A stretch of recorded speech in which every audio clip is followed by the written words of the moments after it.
जिसका मुझे था इंतजार। चलो भाई चलो, ऑडिट की रिवीजन जो है वो शुरू कर रहे हैं।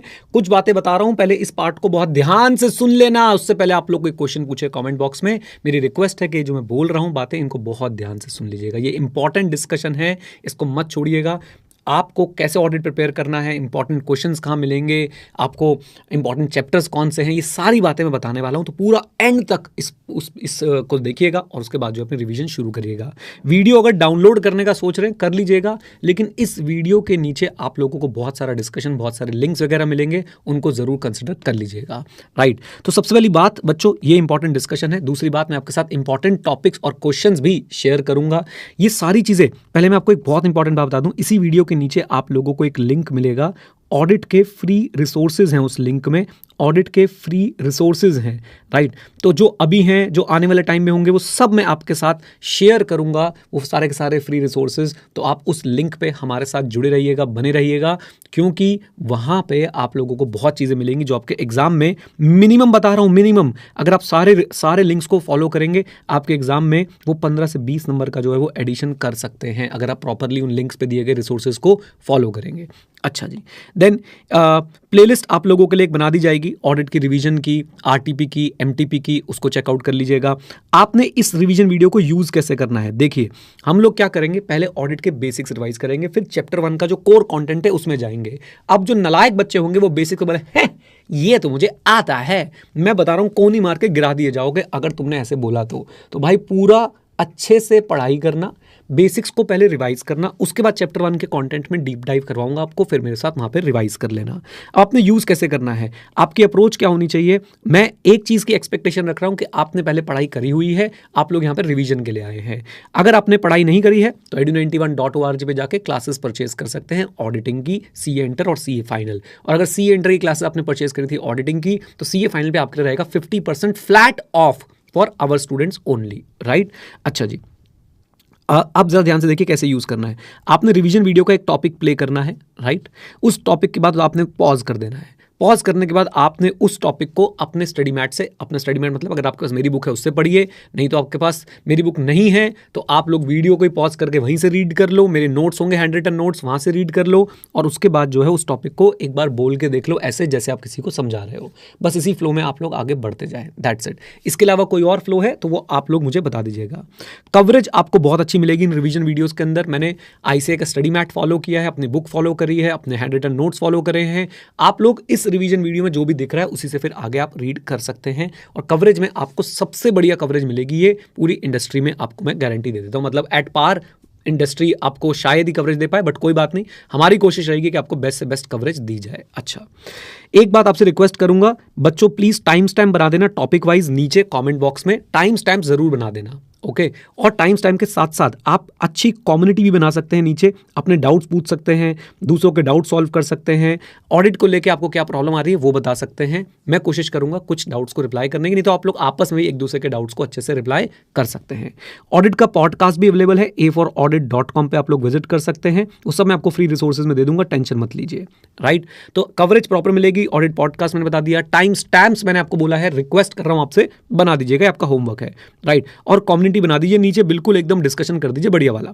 रिकमेंडेशन आपसे मैं मांगूंगा, अगर आप लोग मुझसे ऑडिटिंग पढ़ रहे हैं रिवीजन वीडियो से या फिर मेरी क्लासेस में, और आपको लगता है कि भाई मेहनत करता हूं मैं आप लोगों के लिए, सर्विसेज देते हैं आपको अच्छी, तो प्लीज अपने दोस्तों को रिकमेंड कर दीजिएगा सीए इंटरमीडिएट ऑडिट edu91 के लिए। ओके, edu91 पे आके वो पढ़ सकते हैं, और साथ साथ में सीए फाइनल ऑडिट भी मैं पढ़ाता हूं, वो भी आप वो आ सकते हैं और edu91 पे ज्वाइन कर सकते हैं। और आप लोग जो मुझसे पहले पढ़े हुए हैं उनको 50% ऑफ रहने वाला है।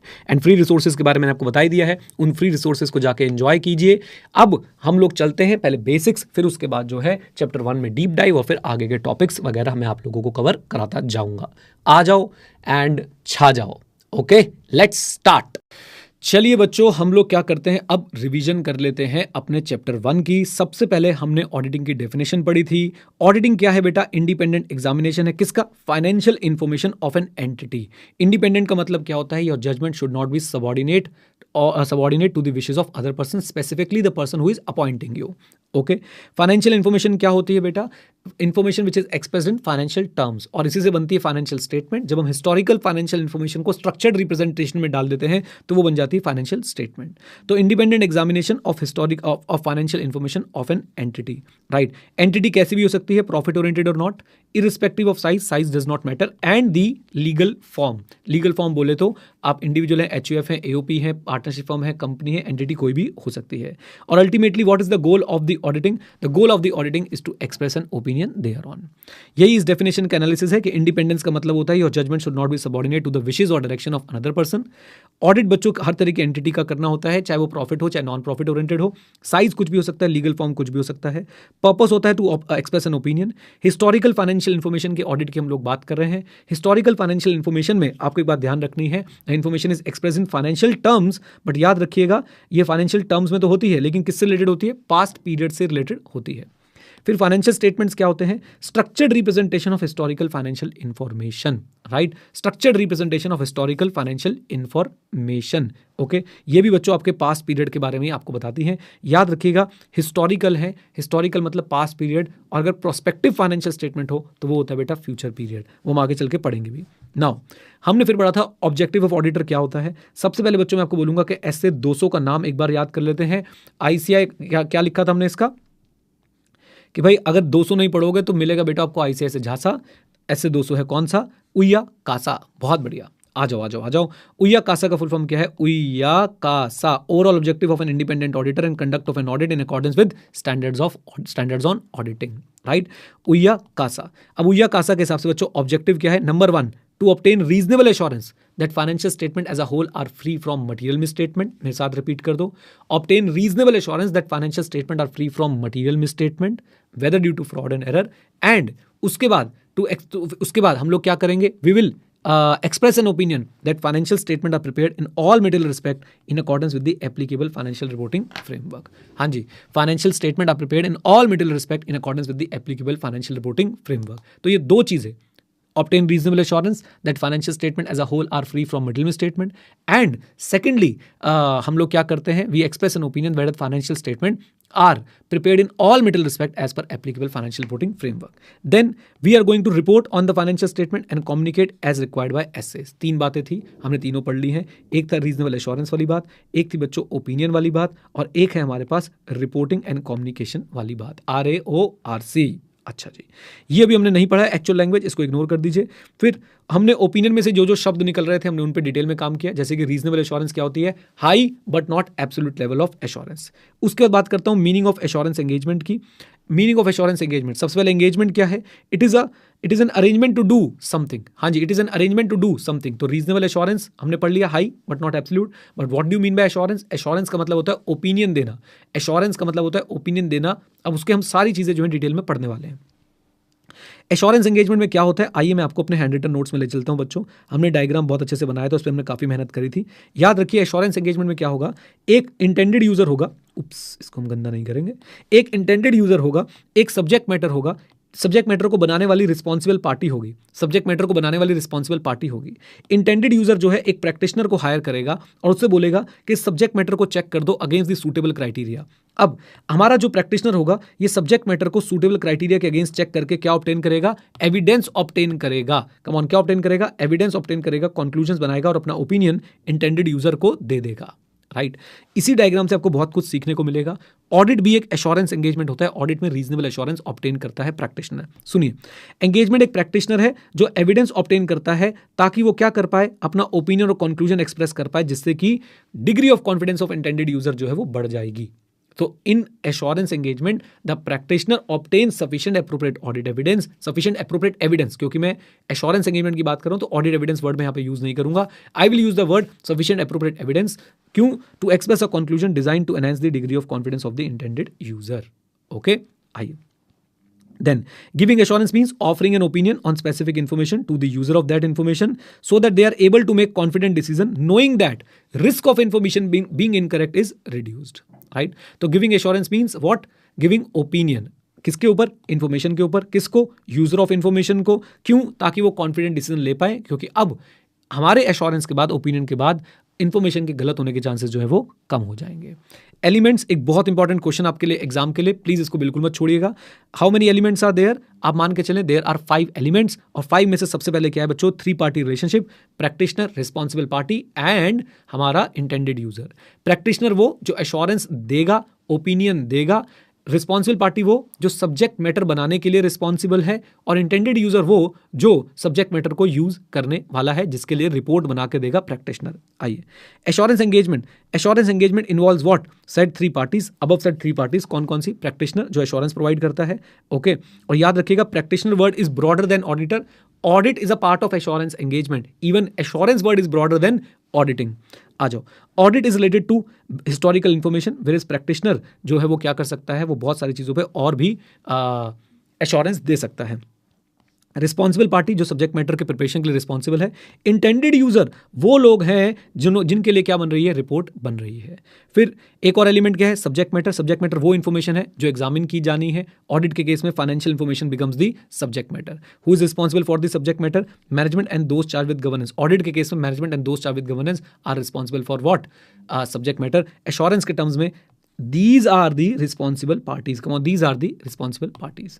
सूटेबल क्राइटेरिया की अगर हम बात करें तो सूटेबल क्राइटेरिया क्या है? वो बेंचमार्क है जिसको हम यूज करेंगे to check the subject matters. वो स्टैंडर्ड्स हैं, गाइडेंस हैं, लॉज हैं, रूल्स हैं, जिसके अगेंस्ट हम लोग चेक करने वाले हैं किसको? आपके सब्जेक्ट मैटर को, राइट। तो आपके जो ऑडिटिंग और अकाउंटिंग स्टैंडर्ड्स हैं इनको हम लोग क्या बना देते हैं? सूटेबल क्राइटेरिया बना देते हैं। ऑडिट के केस में जो अकाउंटिंग स्टैंडर्ड्स हैं उनको हम लोग क्या मानते हैं? सूटेबल क्राइटेरिया, क्योंकि हमारी सब्जेक्ट मैटर क्या है? Financial statements will be checked against the accounting standards. आ जाइए, देन एक और इंपॉर्टेंट एलिमेंट है sufficient appropriate evidence. Sufficient appropriate evidence कौन ऑब्टेन करेगा?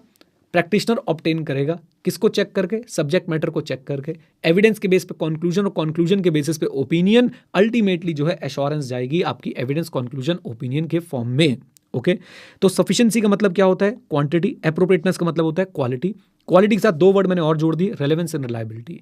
ये बातें मैं आपको चैप्टर 3 में बहुत डिटेल में पढ़ाऊंगा। बेसिक आइडिया मैंने आपको दे दिया था कि हमारे पास नंबर ऑफ एविडेंस अच्छे होने चाहिए, और quality of evidence, relevance of evidence. याद है कैलकुलेटर वाला एग्जांपल मैंने दिया था कि भैया कैलकुलेटर के मुझे डॉक्यूमेंट्स चाहिए, आप मुझे मोबाइल के दे दो। मोबाइल के महंगे होंगे लेकिन भाई वो मेरे काम के नहीं होंगे। रेलेवेंट वही होगा मुझे जब कैलकुलेटर के डॉक्यूमेंट्स आप लोग दिखाओगे, ओके।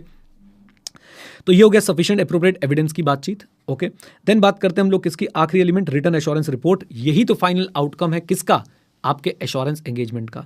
इसके अंदर होगा कंक्लूजन जो क्या कन्वे करता है? Assurance about the subject matter.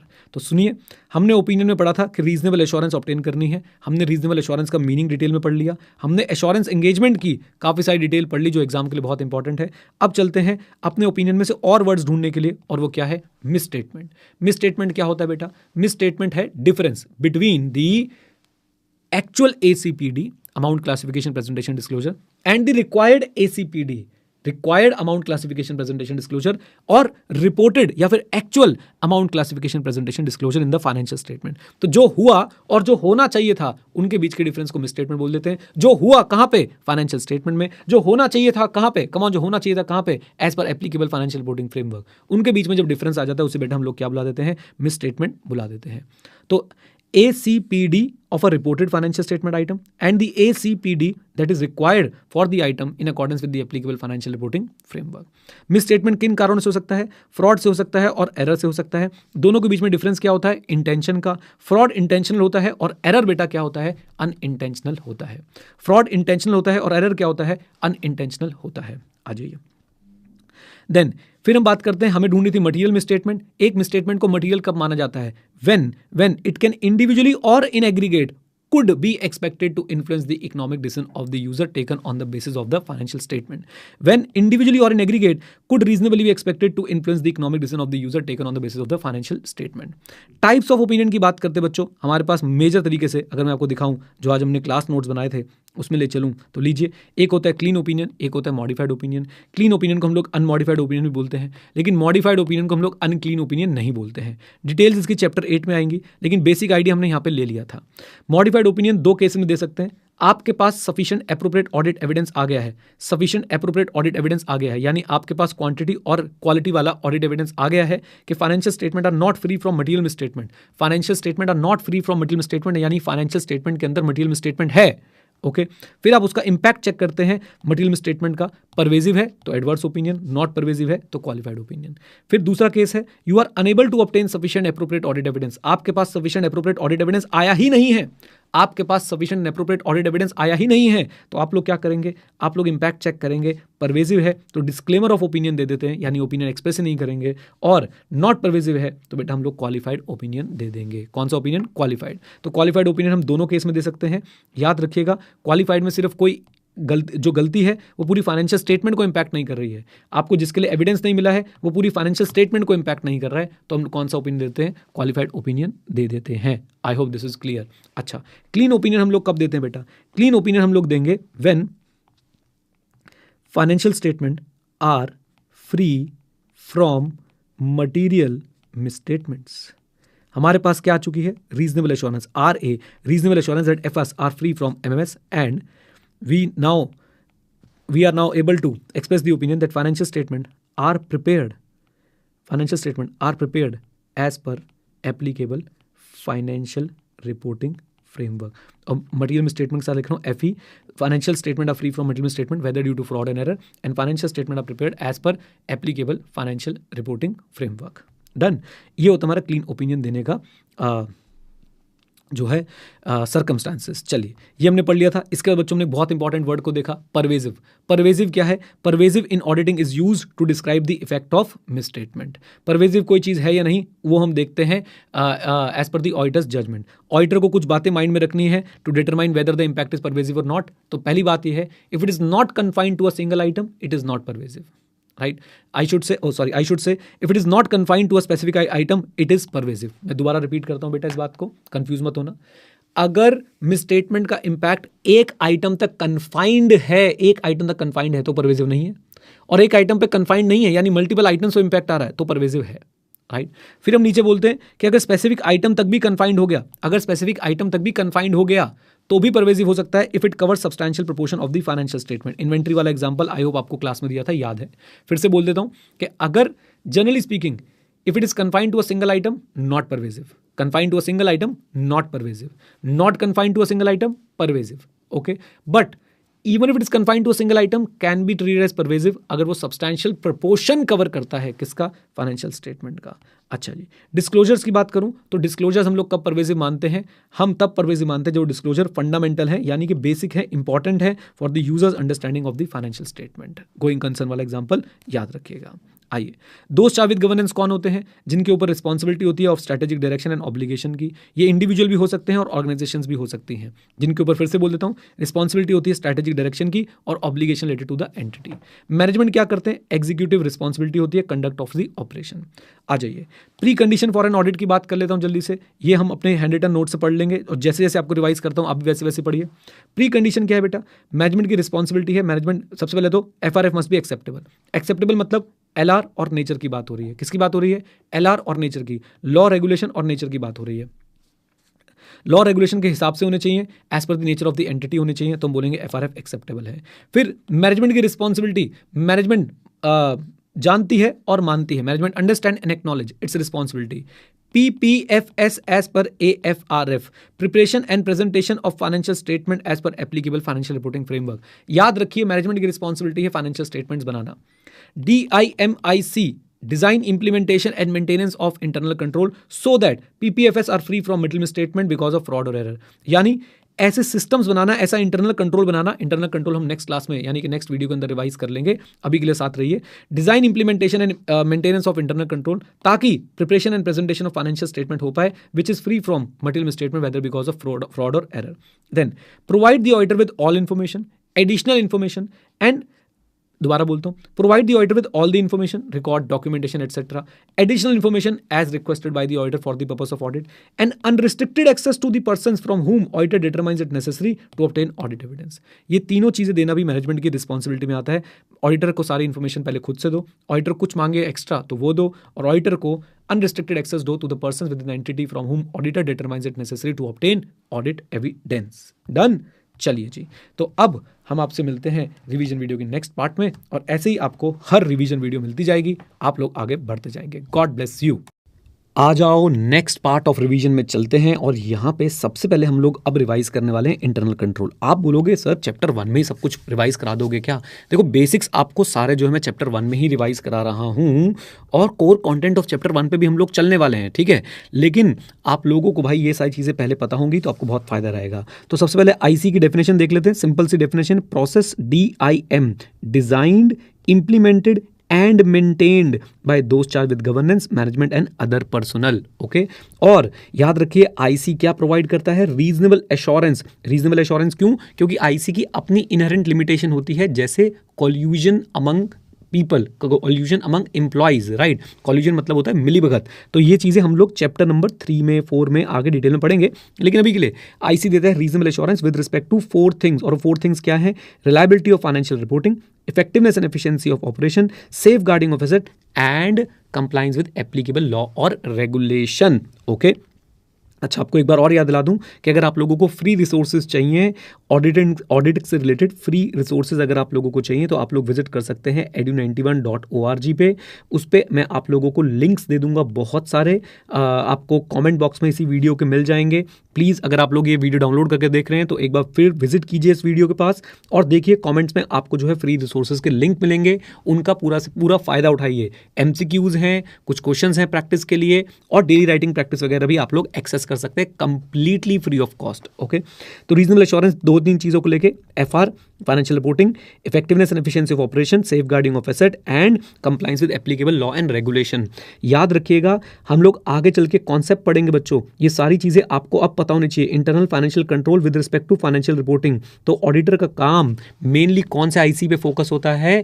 जिनका इंपैक्ट फाइनेंशियल रिपोर्टिंग पे आ रहा होता है। ऐसे इंटरनल कंट्रोल्स जिनका इंपैक्ट फाइनेंशियल रिपोर्टिंग पे नहीं आता है, वो ऑडिटर के लिए उतने रेलिवेंट जो है वो नहीं रहते हैं। ये बात आपको याद रखनी है। और इन इंटरनल कंट्रोल्स की वजह से ऑडिटर को, अगर कंपनीज की बात करूं तो अभी ये सारी बातें मैं आपको इसलिए बता पा रहा हूं क्योंकि आप लोग रिवाइज कर रहे हैं। सेक्शन 143 सबसेक्शन 3 क्लॉज आई में ऑडिटर को बोला गया है कि आपने कंपनी के IFC FR पे ओपिनियन देना है, राइट। और कुछ कंपनीज को वहाँ पे एग्जेम्प्ट किया गया है, और इसी की वजह से क्या इंटरनल कंट्रोल की वजह से भी क्या ओपिनियन मॉडिफाई हो सकता है? Answer is yes. अगर कंपनीज का केस है तो हो सकता है।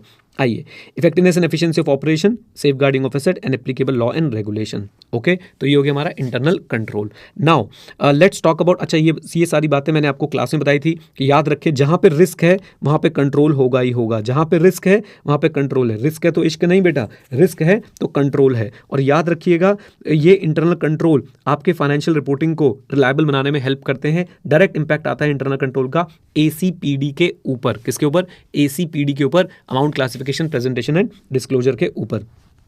अच्छा जी, और भी कुछ इंटरनल कंट्रोल से रिलेटेड बातें हैं तो मैं आप लोगों को बता देता हूं। अब ऑडिटर का भी रोल समझ लीजिए। ऑडिटर इंटरनल कंट्रोल की अंडरस्टैंडिंग ऑब्टेन करता है, इंटरनल कंट्रोल के डिजाइन को समझता है।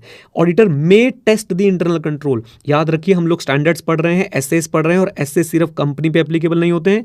ओवरऑल ऑडिटिंग की बात मैं आपको बता रहा हूं। ऑडिटर जो है वो चाहे तो इंटरनल कंट्रोल को टेस्ट कर सकता है, राइट। और ऑडिटर इंटरनल कंट्रोल की डेफिशिएंसीज उसे ऑडिटिंग के दौरान अगर मिलेंगी तो उसे मैनेजमेंट को बताना होता है। ये कौन से एसए में लिखा है?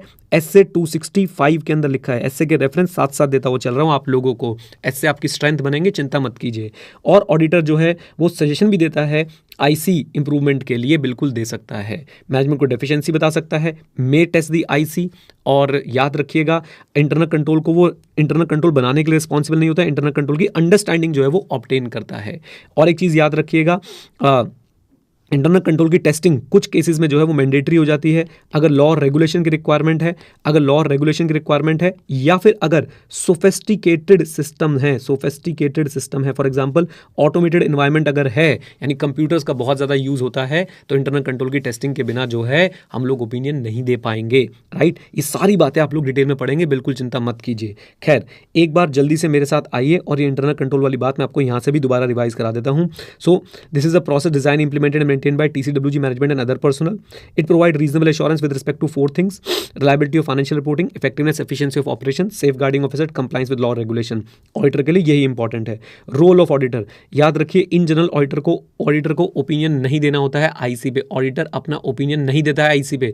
ऑडिटर का ऑब्जेक्टिव था किस पे ओपिनियन देना? फाइनेंशियल स्टेटमेंट्स पे ओपिनियन देना, राइट। आईसी का डायरेक्ट इंपैक्ट आता है एसीपीडी बोले तो amount classification, presentation and disclosure the financial statement. Auditor IC की अंडरस्टैंडिंग ऑब्टेन करेगा। Auditor may test the IC. याद रखें कि अगर लॉ और रेगुलेशन बोलेगा ऑडिटर को, तो भाई साहब फिर ऑडिटर को आईसी जो है वो टेस्ट करना ही पड़ेगा। ओके, अच्छा जी, देन बात कर लेते हैं जल्दी से हम लोग टेस्ट चेकिंग की। टेस्ट चेकिंग क्या होता है? अगेन आप लोग बहुत डिटेल में पढ़ेंगे, हम लोग सैम्पलिंग को ही टेस्ट चेकिंग बुला देते हैं। टेस्ट चेकिंग में हम लोग क्या करते हैं? ऑडिट प्रोसीजर लगाते हैं to less than 100% of the transaction. आपकी पूरी पॉपुलेशन जो होती है, लेटेस्ट से आपके पास 1 लाख ट्रांजैक्शन है, आप 1 लाख ट्रांजैक्शन चेक नहीं करेंगे, आप 1 लाख का कोई proportion, for example 500 transaction check करेंगे, तो इसे बोलते हैं sampling. You are applying audit procedure to less than 100% of the population. Okay, अच्छा जी, फिर प्रोफेशनल जजमेंट क्या होती है? अच्छा, ये सारी बातें अभी आपको बेसिक बता दिया, इसको आप डिटेल में पढ़ेंगे। आप ऐसे 530 से इसको कनेक्ट करेंगे, बहुत डिटेल में जाके वहाँ पे मैंने अच्छे से आपको ये और रिवाइज कराने वाला हूँ कि सैम्पलिंग का ऑब्जेक्टिव क्या होता है। फिर हम लोग sampling risk, non sampling risk को भी समझेंगे। आइए, देन जजमेंट की बात करते हैं। Application of relevant training, knowledge and experience. Come on, application of relevant training, knowledge and experience, TKE हम जो अप्लाई करते हैं for informed decision about the course of action that are appropriate in this circumstances. तो TKE informed decision, course of action appropriate in the circumstances, तो उसको हम बोलते हैं प्रोफेशनल जजमेंट। ओके, तो ये हमारे 3 बेसिक से कॉन्सेप्ट कंप्लीट हुए, internal control, test checking, judgement. फिर से बोल रहा हूं, अब ये मत समझिएगा कि इंटरनल कंट्रोल पूरा पढ़ लिया है, नहीं भाई। आओ, अब आपको एक एग्जाम का क्वेश्चन प्रिपेयर करा देता हूं जल्दी से, जो डायरेक्टली आपसे पूछेंगे। आपसे एक स्टेटमेंट दे देंगे, professional judgement is essential for proper conduct of an audit. तो आप बोलेंगे yes, professional judgement is essential for proper conduct of audit. उसमें पहले प्रोफेशनल जजमेंट के बारे में बता देंगे, फिर आप बताएंगे प्रोफेशनल जजमेंट कहाँ यूज होती है, मटीरियलिटी में, ऑडिट रिस्क में, एनईटी ऑफ प्रोसीजर्स में। अभी आपने एनईटी ऑफ प्रोसीजर का नहीं समझा है तो घबराइए मत, अभी रिवीजन के दौरान मैं आपको समझाने वाला हूं। ठीक है जी। एविडेंस को लेके तो materiality, audit risk, NET of procedure, sufficient appropriate audit evidence. Then उसके बाद evaluation of management judgement. Management ने जो जजमेंट्स ली है, मैनेजमेंट ने जो वैल्यूएशन करी है, प्रोविजंस बनाए हैं, उनकी इवैल्यूएशन के लिए भी आपकी ऑडिटर्स जजमेंट जो है वो यूज होती है। And finally drying of conclusion, right. याद रखिएगा कि डायरेक्ट क्वेश्चन आपसे पूछा जा सकता है एग्जाम के लिए, इसको इंपॉर्टेंट मार्क कर लीजिए। आ जाओ जी। देन हमने क्लास के अंदर पढ़ा था ये framework to conduct an audit, हमने इसमें बहुत समय लगाया था, ये हमारा फाउंडेशन है ऑडिट का। और अब मैं आपको इसे क्विकली रिवाइज भी करा देता हूं। तो सबसे पहले होती है एंगेजमेंट या फिर अपॉइंटमेंट ऑफ ऑडिटर। और अब आप लोगों को मैं साथ में स्टैंडर्ड्स बताता हुआ चलता हूं। यहाँ पे आपका आ जाता है SA 210, राइट। और साथ में आपको ध्यान रखने होंगे इसको लेके SQC 1 एंड SA 220 भी। अब आपको ये सारी बातें पता है क्योंकि आप पढ़ चुके हो। पहले हमें आपको पढ़ाते समय SQC 1 SA 220 चैप्टर 11 में पढ़ाता हूँ, लेकिन अब आपको पता है कि भाई एंगेजमेंट के टाइम पे आपको ये 3 एसेज जो है वो बहुत ज़्यादा ध्यान में रखने होते हैं। 2 एसेज और 1 SQC। देन बात करते हैं हम लोग प्लानिंग की। प्लानिंग में आ गया SA 300, मटीरियलिटी की, मटीरियलिटी में ऐसे आ गया 320, रिस्क असेसमेंट प्रोसीजर हम लोग लगाते हैं 315, और अदर एसेज ऑल्सो, क्योंकि कई एसेज हैं जो स्पेसिफिक एरियाज में रिस्क कैसे असेस करना है उसके बारे में बताते हैं। जैसे 550 आपको बताता है कि रिस्क कैसे असेस करेंगे in case of related parties. Okay, then response to the assessed risk, ये रिस्पॉन्स में भी आ जाएगा हमारा 330 एंड अदर्स। ओके, और आप लोगों को पता होना चाहिए कि हमारे पास रिस्पांस में 2 बातें होती हैं। पहले तो हम उसे फर्दर ऑडिट प्रोसीजर भी बुला देते हैं। यहाँ पे आपका टेस्ट ऑफ कंट्रोल आता है और साथ साथ में सब्सटैंटिव प्रोसीजर आता है। टेस्ट ऑफ कंट्रोल याद रखिएगा, व्हेन रिक्वायर्ड बाय एसेज और when the auditor choose to do so. तो ऑडिटर कब चूज करेगा मैं आपको वो भी बताऊंगा, don't worry at all. SAs कब रिक्वायर करते हैं वो भी पढ़ेंगे ऐसे 330 के अंदर। फिर हमारे फर्दर ऑडिट प्रोसीजर में एक तो आता है test of control, that is internal control की टेस्टिंग। दूसरा आता है substantive procedure, that is checking of assertions और you can say checking of financial statements. Okay, उसमें आ जाती है आपकी test of detail and substantive analytical procedure. Then we have audit evidence, पूरी 500 की सीरीज आती है इसके अंदर, आपके लिए बहुत इंपॉर्टेंट है। 500, 501, 505, 510, ठीक है जी। उसके बाद आ गया आपका 520, 520, 530, 540, 550, 560, ये सारे एसेज आपके लिए जो हैं बहुत इंपॉर्टेंट है। जो जो आपने क्लास में कवर किए हैं प्लीज़ उनको अच्छे से दोबारा कवर कर लीजिएगा। मैं रिवीजन वीडियो में आपको कवर कराऊंगा ही। कंक्लूजन, ओपिनियन एंड रिपोर्टिंग, इसमें आपकी 700 वाली सीरीज आ जाती है। 700, 701, 705, 706 एंड आपका 710। और ऑडिट डॉक्यूमेंटेशन आपका आ जाता है एसए 230, राइट। बीच में आपके 600, 610, 620 जो भी आपको कवर कराए गए हैं, 299 वगैरह, वो सारी चीज़ें आप लोगों ने कवर करनी है। कुछ एसेस के नाम मैंने यहाँ पे लिख दिए हैं, तो याद रखिएगा फ्लो जो है वो कैसे बनता है। सबसे पहले एंगेजमेंट, प्लानिंग, मेटिलिटी, आपका चैप्टर 11, 12, 11, 2, 3 ये सब इसमें कवर हो जाता है। रिस्क असेसमेंट चैप्टर 3 में हम कवर करेंगे। फर्दर ऑडिट प्रोसीजर में test of control, substantive procedure, और सब्सटैंटिव प्रोसीजर में हमारे पास test of detail and substantive analytical procedure आ जाता है। देन हमारे पास है ऑडिट एविडेंस, देन है कंक्लूजन, ओपिनियन एंड रिपोर्टिंग। ये फ्लो आपने हमेशा के लिए जो है वो याद रखना है, क्योंकि इसके बिना काम नहीं चलेगा। अब देखिए मेरी बात को जरा ध्यान सुनिएगा, इनके बीच में क्या क्या कनेक्शंस है मैं आपको बता देता हूँ। सबसे पहले रिस्क असेसमेंट क्या होता है। रिस्क असेसमेंट होता है कि भाई हम लोग देखते हैं कि फाइनेंशियल स्टेटमेंट में गलती होने के चांसेस कितने हैं, और ये प्रायर टू ऑडिट होता है। ROMM exist prior to audit, ये बात ध्यान रखिएगा। करेक्ट इनकरेक्ट के लिए इंपॉर्टेंट है। अब तो करेक्ट इनकरेक्ट नहीं आएंगे, तो आपके एमसीक्यू के लिए इंपॉर्टेंट है, राइट। तो रिस्क असेसमेंट हम लोग करते हैं to assess the risk of material misstatement. Risk of material misstatement क्या है? फाइनेंशियल स्टेटमेंट में मटेरियल मिसस्टेटमेंट होने के chances prior to audit. Okay, risk assessment procedure से हम लोग क्या करते हैं? हम लोग अंडरस्टैंडिंग ऑब्टेन करते हैं of the entity and its environment including its internal control, SA 315, right. तो identifying and assessing the risk of material misstatement कैसे? Through understanding the entity, its environment and internal control. Okay, इससे हमें क्या पता चल जाता है? इससे हमें, मैं थोड़ा इसको क्लीन कर दूं, हाँ जी, इससे हमें क्या पता चल जाता है? इससे हमें रोमम पता चल जाता है कि रिस्क ऑफ मेटल स्टेटमेंट है कितना, फाइनेंशियल स्टेटमेंट में गलती होने के चांस कितने हैं, एंड मोस्ट इंपॉर्टेंट हम लोग जो है अपने NET of further audit procedure तय कर पाते हैं। NET of further audit procedure, अब ये एनईटी क्या होता है मैं आपको बताने की कोशिश करता हूं। देखिए, नेचर का मतलब है आप फर्दर ऑडिट प्रोसीजर में कंप्लाइंस यानी टेस्ट ऑफ कंट्रोल करेंगे या सब्सटैंटिव करेंगे, राइट। साथ में एक्सटेंड, सैंपल साइज आप कितना लेने वाले हैं, कम सैंपल साइज लेंगे या ज़्यादा सैंपल साइज लेंगे। कम सैंपल साइज कम वर्क, ज़्यादा सैंपल साइज ज़्यादा वर्क। सिंपल सी बात बताता हूँ, रोमम को पकड़ लीजिए। रोमम अगर बहुत ज़्यादा है तो भाई मेरा सब्सटैंटिव प्रोसीजर जो है ज़्यादा रहने वाले हैं, मेरा सैंपल साइज जो है वो बड़ा रहने वाला है।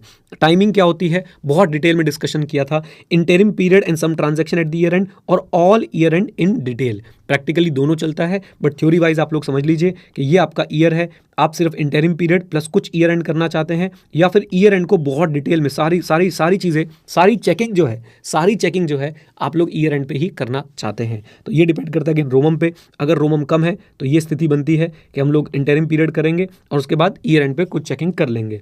अगर रोमम ज़्यादा है तो हम लोग क्या करेंगे? थ्योरी पर्पस के लिए आपको बता रहा हूँ, तो हम लोग ईयर एंड को काफ़ी डिटेल में जो है वो ईयर एंड में ही सारा ऑडिट जो है वो कंप्लीट करने वाले हैं। अच्छा जी, कुछ बातें, क्या आपको रिस्क असेसमेंट प्रोसीजर से ऑडिट एविडेंस मिल जाता है? Answer is no. Risk assessment procedure हर ऑडिट में नेसेसरी है, लेकिन इससे आपको सफिशिएंट एप्रोप्रिएट ऑडिट एविडेंस नहीं मिलता है। आइए, हमें करने पड़ेंगे फर्दर ऑडिट प्रोसीजर, इन्हें हम लोग रिस्पॉन्स भी बोलते हैं। ऐसे कौन सा डील करता है? ऐसे डील करता है आपका 330, बोलिए कौन सा? 330। इसमें बात करते हैं हम लोग कंप्लाइंस की और टेस्ट ऑफ कंट्रोल की। तो ऑडिटर जो है वो टेस्ट ऑफ कंट्रोल को ऑडिटर जो है वो इंटरनल कंट्रोल को टेस्ट करता है, ये देखने के लिए कि मेरा जो इनिशियल अंडरस्टैंडिंग है वो सही है या नहीं। देखिए, कॉन्सेप्चुअली समझने के लिए आप ये देख लीजिए कि अगर आईसी की अंडरस्टैंडिंग में पता चलता है कि वो वीक है, तो जनरली स्पीकिंग ऑडिटर जो है वो आईसी को टेस्ट नहीं करेगा। अगर आईसी की अंडरस्टैंडिंग पता चलता है कि आईसी स्ट्रांग है, उसका डिज़ाइन अच्छा लगता है, कि डिज़ाइन सही है, तो ऑडिटर जो है वो आईसी की टेस्टिंग करेगा और अपने सब्सटैंटिव प्रोसीजर कम कर देगा, राइट। ऑडिटर दो केसेस में आईसी की टेस्टिंग और करेगा, जब लॉ और रेगुलेशन रिक्वायर करेंगे और जब ऑडिटर को लगता है कि भाई ऑटोमेटेड सिस्टम है, मैं तो इसके बिना आगे बढ़ ही नहीं सकता हूं। तो हम लोग क्या करेंगे? हम लोग उसके डिज़ाइन को चेक करेंगे।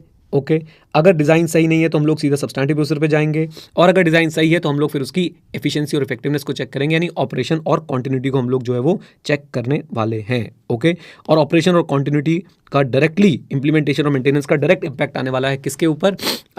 एनईटी ऑफ सब्सटैंटिव प्रोसीजर के ऊपर। लीजिए, अब सब्सटैंटिव प्रोसीजर में हम लोग क्या चेक करते हैं? एसीपीडी चेक करते हैं, फाइनेंशियल स्टेटमेंट चेक करते हैं। और वो कैसे चेक करते हैं? दो तरीके हमारे पास, analytical procedure and test of detail. Analytical procedure क्या होते हैं आप लोग बहुत डिटेल में मेरे साथ पढ़ेंगे, बिल्कुल भी चिंता मत कीजिए। रेशियोज, ट्रेंड्स, ये सारी चीज़ें होती हैं। टेस्ट ऑफ डिटेल में हम लोग क्या करते हैं, वाउचिंग एंड वेरिफिकेशन बोलते हैं। वाउचिंग हम लोग इनकम स्टेटमेंट्स के लिए करते हैं, वेरिफिकेशन हम लोग जो है वो आपके asset item, balance sheet items के लिए जो है जनरली करते हैं। आइए इसकी मैं आप लोगों को यहाँ पे थोड़ी बहुत डिटेल्स बता देता हूँ जो हमने क्लास में डिस्कस करी थी। NET, nature, extent, timing, nature, compliance, substantive, extent, sample size, timing मैंने आपको बता दिया, इंटरिम पीरियड, ईयर एंड या सब कुछ ईयर एंड। ओके, देन इसके बाद हमने यहाँ पे भी बात कर ली थी कि भाई कंप्लाइंस में test of control, substantive procedure, यहाँ पे test of detail, accounts of financial statement check कर रहे हैं, यहाँ पे भी अकाउंट्स ऑफ फाइनेंशियल स्टेटमेंट पे ही हम लोग एनालिटिकल प्रोसीजर लगाते हैं। याद रखिएगा, ratio, trend, relationship between financial non financial चीज़ें जो है हम लोग देखते हैं एनालिटिकल प्रोसीजर के अंदर। रेशियोज निकालते हैं, ट्रेंड्स निकालते हैं, रिलेशनशिप को स्टडी करते हैं between financial and non financial data, financial, salary, non financial, number of employees, और अनयूजुअल ट्रेंड और रिलेशन अगर आता है तो उसे फर्दर इन्वेस्टिगेट करते हैं। इन्वेस्टिगेशन का मतलब है उसे फर्दर हम लोग जो है वो क्या करते हैं, एग्जामिन कर रहे होते हैं। ओके, अच्छा जी। देन याद रखिए, when auditor will have to test IC, TOC उसे कब करना पड़ेगा, जब when he opts for it. Opts for it मतलब IC गुड है, स्ट्रॉन्ग लगा था वाइल डूइंग रैप, तो आप उसे चेक करेंगे। कॉम्प्लेक्स अकाउंटिंग सिस्टम है आपका, IT बेस्ड अकाउंटिंग सिस्टम है, तो हम लोगों को IC की टेस्टिंग करनी पड़ेगी। IC पे ओपिनियन हम लोग नहीं देंगे जब तक लॉ और रेगुलेशन नहीं बोलेगा। रोमम अगर ज़्यादा है तो हम लोग IC की टेस्टिंग को क्या कर सकते हैं, स्किप कर सकते हैं अगर लॉ रेगुलेशन आपको कुछ नहीं बोल रहा है। रोमम अगर कम है तो IC स्ट्रॉन्ग है। पॉजिटिव इंपैक्ट ऑन ACPD, यानी ACPD आपके अकाउंट क्लासिफिकेशन, प्रेजेंटेशन, डिस्क्लोजर आपके अच्छे होंगे, तो IC को हम लोग टेस्ट करेंगे और सब्सटेंटिव प्रोसीजर थोड़े से अपने क्या कर देंगे, हम लोग रिड्यूस कर देंगे। आई होप ये सारी की सारी बातें जो हैं आप लोगों को क्लियर है। बोल दो हाँ के ना, यस सर बिल्कुल क्लियर है। आइए अब बात कर लेते हैं असर्शंस की। सुनिएगा मेरी बात को ध्यान से, असर्शंस बहुत इंपॉर्टेंट है आपके एग्जाम के लिए। आपके एग्जाम में असर्शन को 2 पार्ट में बांटा गया है एक तरीके से। कुछ चर्चा जो है आई थिंक चैप्टर 3 या 4 में की गई है और कुछ चर्चा जो है चैप्टर 5 में की गई है। हम इसकी चैप्टर 1 में ही सारी की सारी चर्चा कंप्लीट कर देंगे। क्या कंफ्यूजन है वो भी मैं आप लोगों को यहीं पे क्लियर कर दूंगा रिवीजन के दौरान। सो असर्शन क्या होती है, पहले तो डेफिनेशन पढ़ लो। रिप्रेजेंटेशन बाय मैनेजमेंट, एक्सप्लिसिट और अदरवाइज, अभी बताएंगे क्या होता है एक्सप्लिसिट और otherwise, don't worry at all, embodied in the financial statement. Okay, लीजिए तो मैनेजमेंट क्या करती है, मैनेजमेंट बोलती है जी financial statement are in compliance with applicable FRF। Management ये स्टेटमेंट देती है, राइट। तो इस स्टेटमेंट के दौरान मैनेजमेंट कुछ असर्शंस दे रही हैं कि भाई हमने ACPD जो है प्रॉपर किया है, हमने अमाउंट क्लासिफिकेशन, प्रेजेंटेशन, डिस्क्लोजर जो है वो प्रॉपर किया है। अब ऑडिटर इन्हीं स्टेटमेंट्स को, इन्हीं क्लेम्स को जो है वो चेक करता है। ओके, और कैसे चेक करता है जरा ध्यान से देखिए। 3 पार्ट्स में जो है वो पूरे फाइनेंशियल स्टेटमेंट को डिवाइड कर दिया जाता है। ये एज पर ICAI है, अभी ICAI अपना स्टैंड बदलेगा थोड़ी देर में, चिंता मत कीजिए बताऊंगा। Transaction, account balance, presentation, disclosure. Account balance में आपके पास आता है ERCV, ट्रांजैक्शन में आपके पास आता है OCACC, प्रेजेंटेशन एंड डिस्क्लोजर में आता है OCCA। तो ERCV क्या है, existence, rights and obligation, completeness, valuation and allocation, अभी सब समझाऊंगा। अकरेंस में आपके पास क्या आता है, ट्रांजैक्शन में आपके पास क्या आता है OCACC, occurrence, completeness, accuracy, cut off, classification and presentation and disclosure. इसी को लेकर डिस्प्यूट है। ICAI चैप्टर 4 में इसे एक अलग कैटेगरी बना देता है और चैप्टर 5 में क्या कहता है कि भाई प्रेजेंटेशन डिस्क्लोजर अपने आप में एक असर्शन है। इंटरनेशनली प्रेजेंटेशन एंड डिस्क्लोजर अपने आप में एक असर्शन है, वो सिर्फ अकाउंट बैलेंस में यहाँ पे प्रेजेंटेशन डिस्क्लोजर आ जाएगा और ट्रांजैक्शन में यहाँ पे प्रेजेंटेशन एंड डिस्क्लोजर आ जाएगा। बट डर ये लगता है कि ICAI ने पूछ लिया कि प्रेजेंटेशन एंड डिस्क्लोजर के अंदर के असर्शन बताओ, तो आप लोग प्लीज ये लिख के आइएगा, घबराइएगा मत, बिल्कुल लिख के आइएगा बिंदास होके। अच्छा जी, चलिए अब मैं आपको इन असर्शंस को पढ़ा भी देता हूं कि असर्शंस में क्या क्या चीज़ें आएंगी। तो पहले देखिए बेसिक यहीं पे है, management claim financial statement prepare as per applicable FRF, it means they are making assertion about ACPD and definition. Assertion की क्या पढ़ाई मैंने आपको, रिप्रेजेंटेशन बाय मैनेजमेंट, एक्सप्लिसिट और अदरवाइज, अभी बताएंगे, don't worry at all, embodied in the financial statement. Auditor classify करते हैं फाइनेंशियल इन्फॉर्मेशन को 3 कैटेगरी में, account balance, transaction, presentation, disclosure, और इनके लिए फिर डिफरेंट असर्शन जो है चेक करता है। सबसे पहले मैं आपसे बात करता हूँ अकाउंट बैलेंस में 4 असर्शन चेक करनी है, ERCV। असर्शन E का मतलब क्या है, एग्जिस्टेंस। एग्जिस्टेंस में हम लोग देखते हैं कि whether account balance actually exist और नॉट। राइट्स एंड ऑब्लिगेशन हम लोग क्या देखते हैं कि भाई एसेट्स और लायबिलिटीज जो दिखा रहे हैं वो एक्चुअली में एंटिटी के कंट्रोल में, एंटिटी की ऑब्लिगेशन होनी चाहिए लायबिलिटीज के केस में। कंप्लीटनेस बहुत इंपॉर्टेंट असर्शन है, बहुत इंपॉर्टेंट असर्शन है। कंप्लीटनेस में हम लोग देखते हैं कि कोई भी चीज़ रिकॉर्ड होने से बच तो नहीं गई है। वैल्यूएशन एंड एलोकेशन, अगेन हम लोग यहाँ देखते हैं कि जो अकाउंट बैलेंस आपने रिकॉर्ड किए वो सही अमाउंट पे रिकॉर्ड हुए हैं और प्रॉपर एलोकेशन हुई है ओवरहेड की और एक्सपेंसेस की। फॉर एग्जांपल इन्वेंट्री के केस में प्रॉपर एलोकेशन जो वो की गई है, वैल्यूएशन एंड एलोकेशन। देन बात करते हैं हम लोग किसकी, ट्रांजैक्शन की, OCACC, ओ अकरेंस। याद रखिएगा बच्चों, ICAI ऐसे क्वेश्चन पूछ रहा है कि बताओ जी ये कौन सी असर्शन है, इसे आइडेंटिफाई करो। तो प्लीज आप लोग गलती मत कर दीजिएगा ऐसे टॉपिक्स को छोड़ने की। आ जाओ। तो अकरेंस में क्या है, transaction actually occurred and relates to the entity, transaction actually occurred and relates to the entity. Completeness again फिर वही वाली बात आ जाती है जो हमारे पास ईआरसीवी में थी कि सारी ट्रांजैक्शन इवेंट जो रिकॉर्ड होने चाहिए थे वो रिकॉर्ड हो चुके हैं। एक्यूरेसी अमाउंट से डील करती है, हम लोग चेक करते हैं कि भाई हमारे जो ट्रांजैक्शन है, जो हमारे अमाउंट्स है वो प्रॉपरली रिकॉर्डेड है या नहीं। क्लासिफिकेशन अकाउंट से डील करती है, सही अकाउंट में रिकॉर्ड होना चाहिए। और कट ऑफ पीरियड से डील करती है, सही पीरियड में रिकॉर्ड होना चाहिए। तो amount account period, amount account period, ये चीज़ आपने जो है ध्यान रखनी है। ओके, अच्छा जी। कट ऑफ का सिंपल मतलब कि भाई इस साल की ट्रांजैक्शन तो इसी साल में रिकॉर्ड हो, किसी और साल में ना हो, और किसी और साल की ट्रांजैक्शन इस साल में रिकॉर्ड ना हो। प्रेजेंटेशन एंड डिस्क्लोजर, जबरदस्ती की बात, बट कोई बात नहीं भाई, प्रोटेस्ट में पढ़ना पड़ेगा। सबसे पहले इसमें भी OCCA आता है, occurrence, completeness, classification, accuracy and valuation. तो ये आपसे क्या बोलेंगे कि भाई जितने भी इवेंट और ट्रांजैक्शन थे, अकाउंट बैलेंस थे, वो प्रॉपर्ली डिस्क्लोज्ड होने चाहिए and presented that occur during the relevant period. तो अगेन बात सिर्फ इतनी सी है कि भाई आपके सारे इवेंट्स और ट्रांजैक्शन यानी सारे अकाउंट बैलेंस, सारी ट्रांजैक्शन प्रॉपर्ली डिस्क्लोज्ड होनी चाहिए। कंप्लीटनेस, जितने भी डिस्क्लोजर्स रिक्वायर्ड थे वो डिस्क्लोजर्स होने चाहिए। क्लासिफिकेशन, डिस्क्लोजर्स क्लियरली एक्सप्रेस होने चाहिए, कोई डाउट नहीं होना चाहिए। क्लासिफिकेशन एंड अंडरस्टैंडेबिलिटी में क्या लिखेंगे, डिस्क्लोजर क्लियरली डिस्क्लोज होना चाहिए, कोई डाउट नहीं होना चाहिए। और इन्फॉर्मेशन जो डिस्क्लोज्ड है वो all the information which is disclose वो फेयर होनी चाहिए और अप्रोप्रिएट अमाउंट पे होनी चाहिए। लीजिए, तो ये हो गई हमारी असर्शन वाली बातें। अब असर्शन में जो एक्सप्लिसिट इम्प्लिसिट वाला पॉइंट है वो भी मैं आप लोगों को अभी के अभी जो है वो रिवाइज कराने वाला हूं, चिंता मत कीजिए। और उसके बाद हम लोग चलेंगे अपने बाकी टॉपिक पे, audit evidence, audit risk, etcetera etcetera. एक बार फिर बोल दूं, edu91.org विजिट करके सारे फ्री रिसोर्सेज का फायदा उठाइए और खूब अच्छे से जो है वो रिविजन कर लीजिए इस चैप्टर की। ये चैप्टर आपको कराएगा पास आपके एग्जाम के अंदर। ओके, चलो, all the best, God bless you. Hello hello hello बच्चों, तो आज हम लोग यहाँ पे असर्शन वाले टॉपिक का कुछ मिसलेनियस पार्ट जो है वो रिवाइज करने आए हैं। असर्शन की डेफिनेशन हम सबको पता है, assertions are representation by management explicit और otherwise embodied in the financial statement, right. Assertion बच्चों कैटेगरी वाइज भी हम सबको पता है। आज हमें असर्शन की बहुत सारी जानकारी है। कैटेगरी वाइज कैसे, ट्रांजैक्शन, अकाउंट बैलेंस और प्रेजेंटेशन एंड डिस्क्लोजर। अगर मैं ट्रांजैक्शन की बात करता हूं तो OCACC यानी कि occurrence, completeness, accuracy, cut off, classification. But ICA बच्चों चैप्टर 4 से चैप्टर 5 तक जाते जाते एक्यूरेसी के बदले क्या लिखना शुरू कर देता है, मेजरमेंट भी कहीं कहीं पे इंटरचेंजेबली यूज करना शुरू कर देता है, तो घबराना नहीं है। अकाउंट बैलेंस में आता है ERCV, प्रेजेंटेशन एंड डिस्क्लोजर में आता है OCCA। चैप्टर 1 बच्चों जब हमने डिटेल में पढ़ा था, हमने इन असर्शंस को बहुत डिटेल में अच्छे से समझ लिया था। क्या बोलती पब्लिक, कम ऑन। अब मेरी बात को बहुत ध्यान से सुनिएगा बच्चों। चैप्टर 1 पढ़ने के बाद हम लोग गए थे चैप्टर 5 पे और हमने वहां पे जाके एक चीज देखी कि प्रेजेंटेशन एंड डिस्क्लोजर हटा दिया इन्होंने। तुम्हारे भाई ने तुम्हें चैप्टर 1 में ही बोला था कि भाई ये गलती कर रहे हैं, आगे जाके पछताएंगे, और पछताए भी ये लोग। अब प्रेजेंटेशन एंड डिस्क्लोजर बच्चों इन्हीं के नीचे एक एक क्या बन सकती है, असर्शन जो है वो बन सकती है। ओके, इस वीडियो का जो उद्देश्य है, इस रिवीजन वीडियो का जो उद्देश्य है, वो आपको असर्शंस पढ़ाना नहीं है। वो तो बेटा जब हम चैप्टर 1 पढ़ रहे होंगे तब हम रिवाइज कर चुके होंगे उसके साथ। अभी के लिए मैं आपको बताना चाहता हूं बच्चों, ये जो एक्सप्लिसिट और अदरवाइज है, इसके पीछे का रहस्य है। तो सुनिए, आपकी असर्शन हो सकती है एक्सप्लिसिट और अदरवाइज। अदरवाइज का मतलब क्या है बच्चों, इम्प्लिसिट, राइट। और फिर आपकी जो एक्सप्लिसिट असर्शन है वो पॉजिटिव भी हो सकती है, नेगेटिव भी हो सकती है। जो आपकी इम्प्लिसिट असर्शन है वो भी पॉजिटिव हो सकती है और नेगेटिव हो सकती है। पॉजिटिव का मतलब क्या है, जब पहले तो एक्सप्लिसिट का मतलब क्या है, जब management direct return statement directly claim करे किसी चीज को, एक्सप्लिसिटली क्लेम करे किसी चीज की एग्जिस्टेंस को या किसी चीज की नॉन एग्जिस्टेंस को, तो हम उसे बोलते हैं एक्सप्लिसिट। इम्प्लिसिट का मतलब क्या है, जब मैनेजमेंट कुछ क्लेम नहीं कर रही, user of the financial statement जो है वो पढ़ के इन्फर करे, एज्यूम करे, डीम्ड टू बी हो, तो बेटा हम लोग उसे क्या बोलते हैं, कमांड टेल में जल्दी बताइए, इम्प्लिसिट। अब वो इन्फ्रेंस दो हो सकते हैं कि एग्जिस्ट करता है या नहीं करता है, कोई चीज है या कोई चीज नहीं है, कोई चीज फॉलो हुई है या कोई चीज फॉलो नहीं हुई है। तो हुई है तो पॉजिटिव, नहीं हुई है तो नेगेटिव। एक बात बच्चों, जो बच्चे गलती कर जाते हैं वो नेगेटिव का मतलब पता क्या समझते हैं। याद है आप लोगों को, मीम्स याद है कि नहीं बच्चों, जो मैं मीम्स दिखाता हूं आप लोगों को क्लास में, वो कई बच्चे नेगेटिव का मतलब क्या समझते हैं, मैं आपको चला के दिखाता हूं। ये देखो जरा, ये अब हट गंदा। यहां पे नेगेटिव का मतलब गंदा नहीं है, यहां पे नेगेटिव का मतलब है बस ये चीज एग्जिस्ट नहीं करती है, ये चीज नहीं हुई है। Is that clear?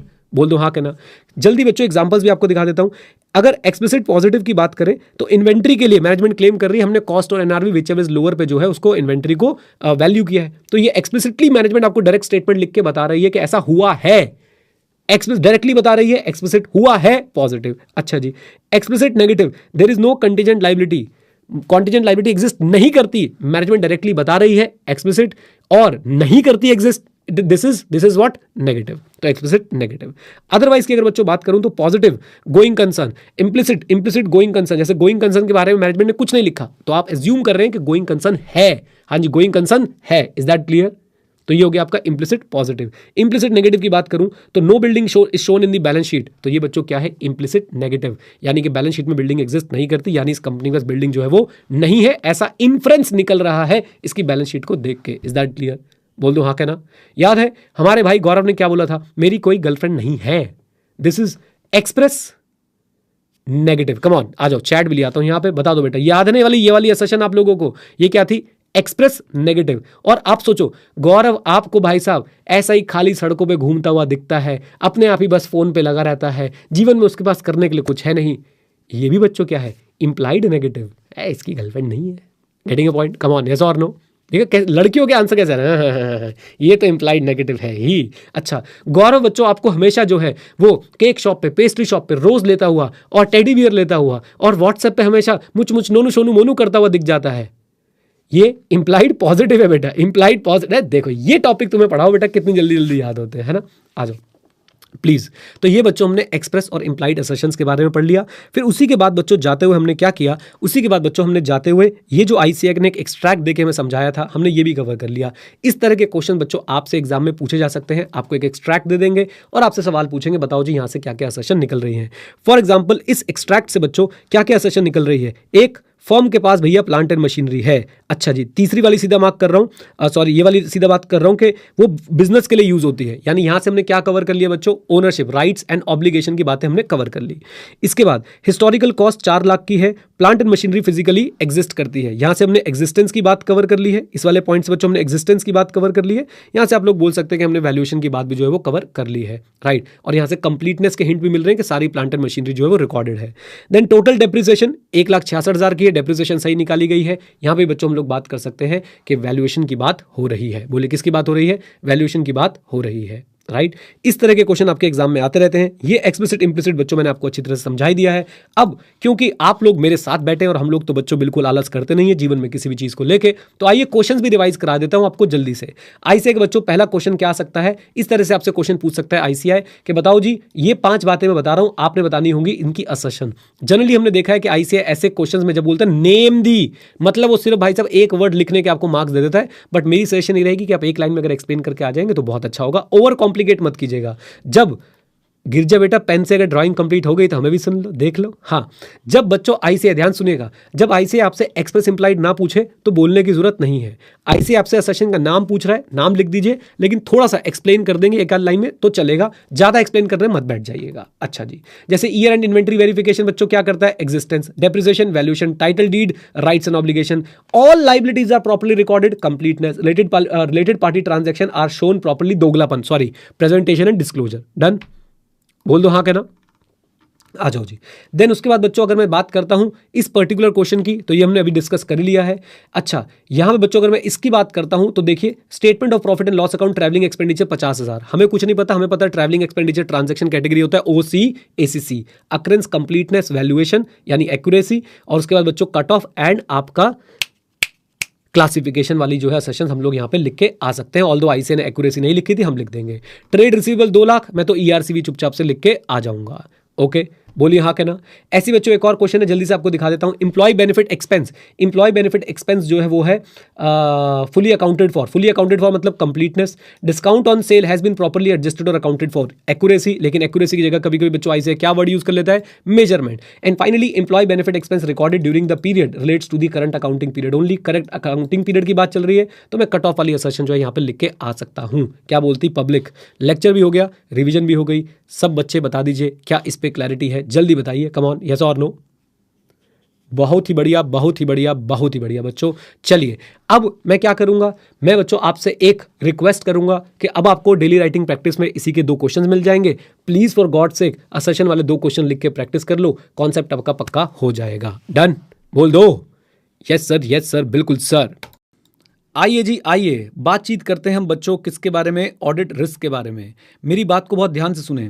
Audit risk की टेक्निकल डेफिनेशन क्या है? The risk that auditor might express an inappropriate opinion when financial statements are materially misstated, right. यानी कि इनएप्रोप्रिएट ओपिनियन जाने के चांसेस जब फाइनेंशियल स्टेटमेंट क्या है, मटीरियली मिसस्टेटेड है।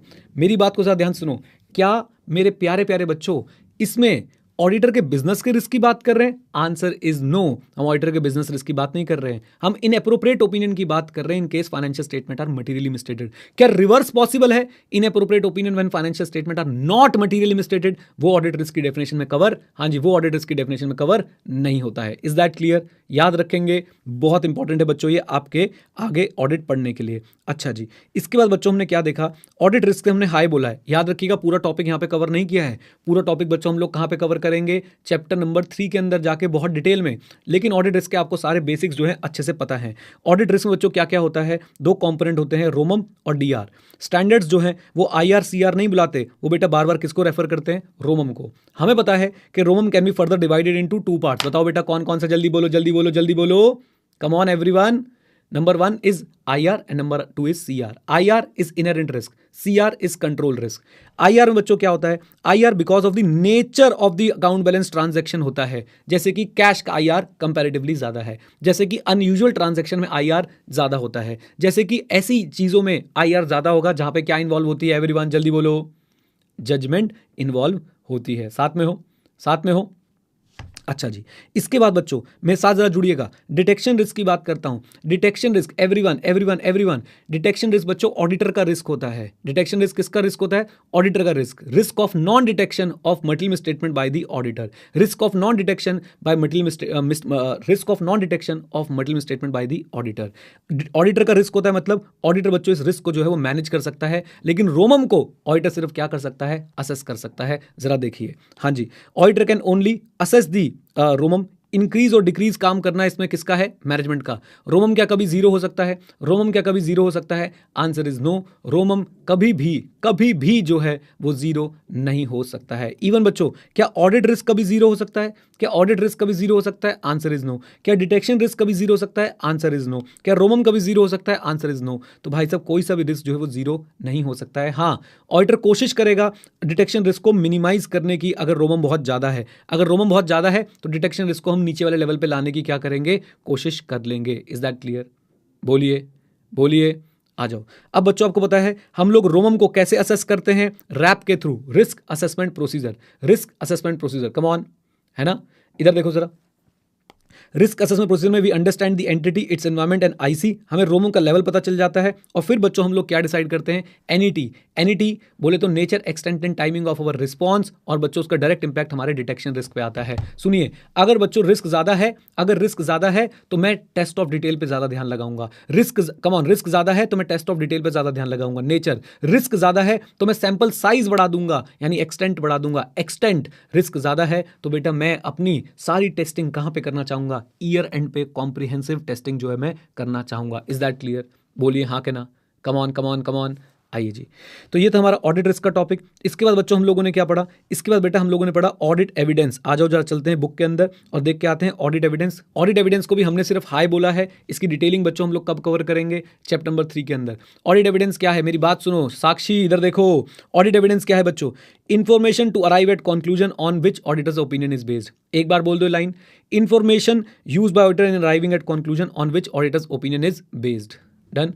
Information used by auditor to arrive at conclusion on which opinion will be based। दो चीजें आती हैं, अकाउंटिंग रिकॉर्ड और अदर इन्फॉर्मेशन। अकाउंटिंग रिकॉर्ड में जल्दी जल्दी बोल रहा हूं, अकाउंटिंग एंट्रीज, उनको सपोर्ट करने वाले डॉक्यूमेंट, इनवॉइसेस, कॉन्ट्रैक्ट्स, वर्क, आपकी कॉस्ट एलोकेशन शीट, आपकी reconciliation, ledger, general entries, adjustment, ये सब आ जाती हैं। दोबारा बोलता हूं, accounting entry, supporting record, invoice, contract, ledger, adjustments, worksheet, spreadsheet, cost allocation की रिकंसिलिएशन, डिस्क्लोजर एटसेट्रा।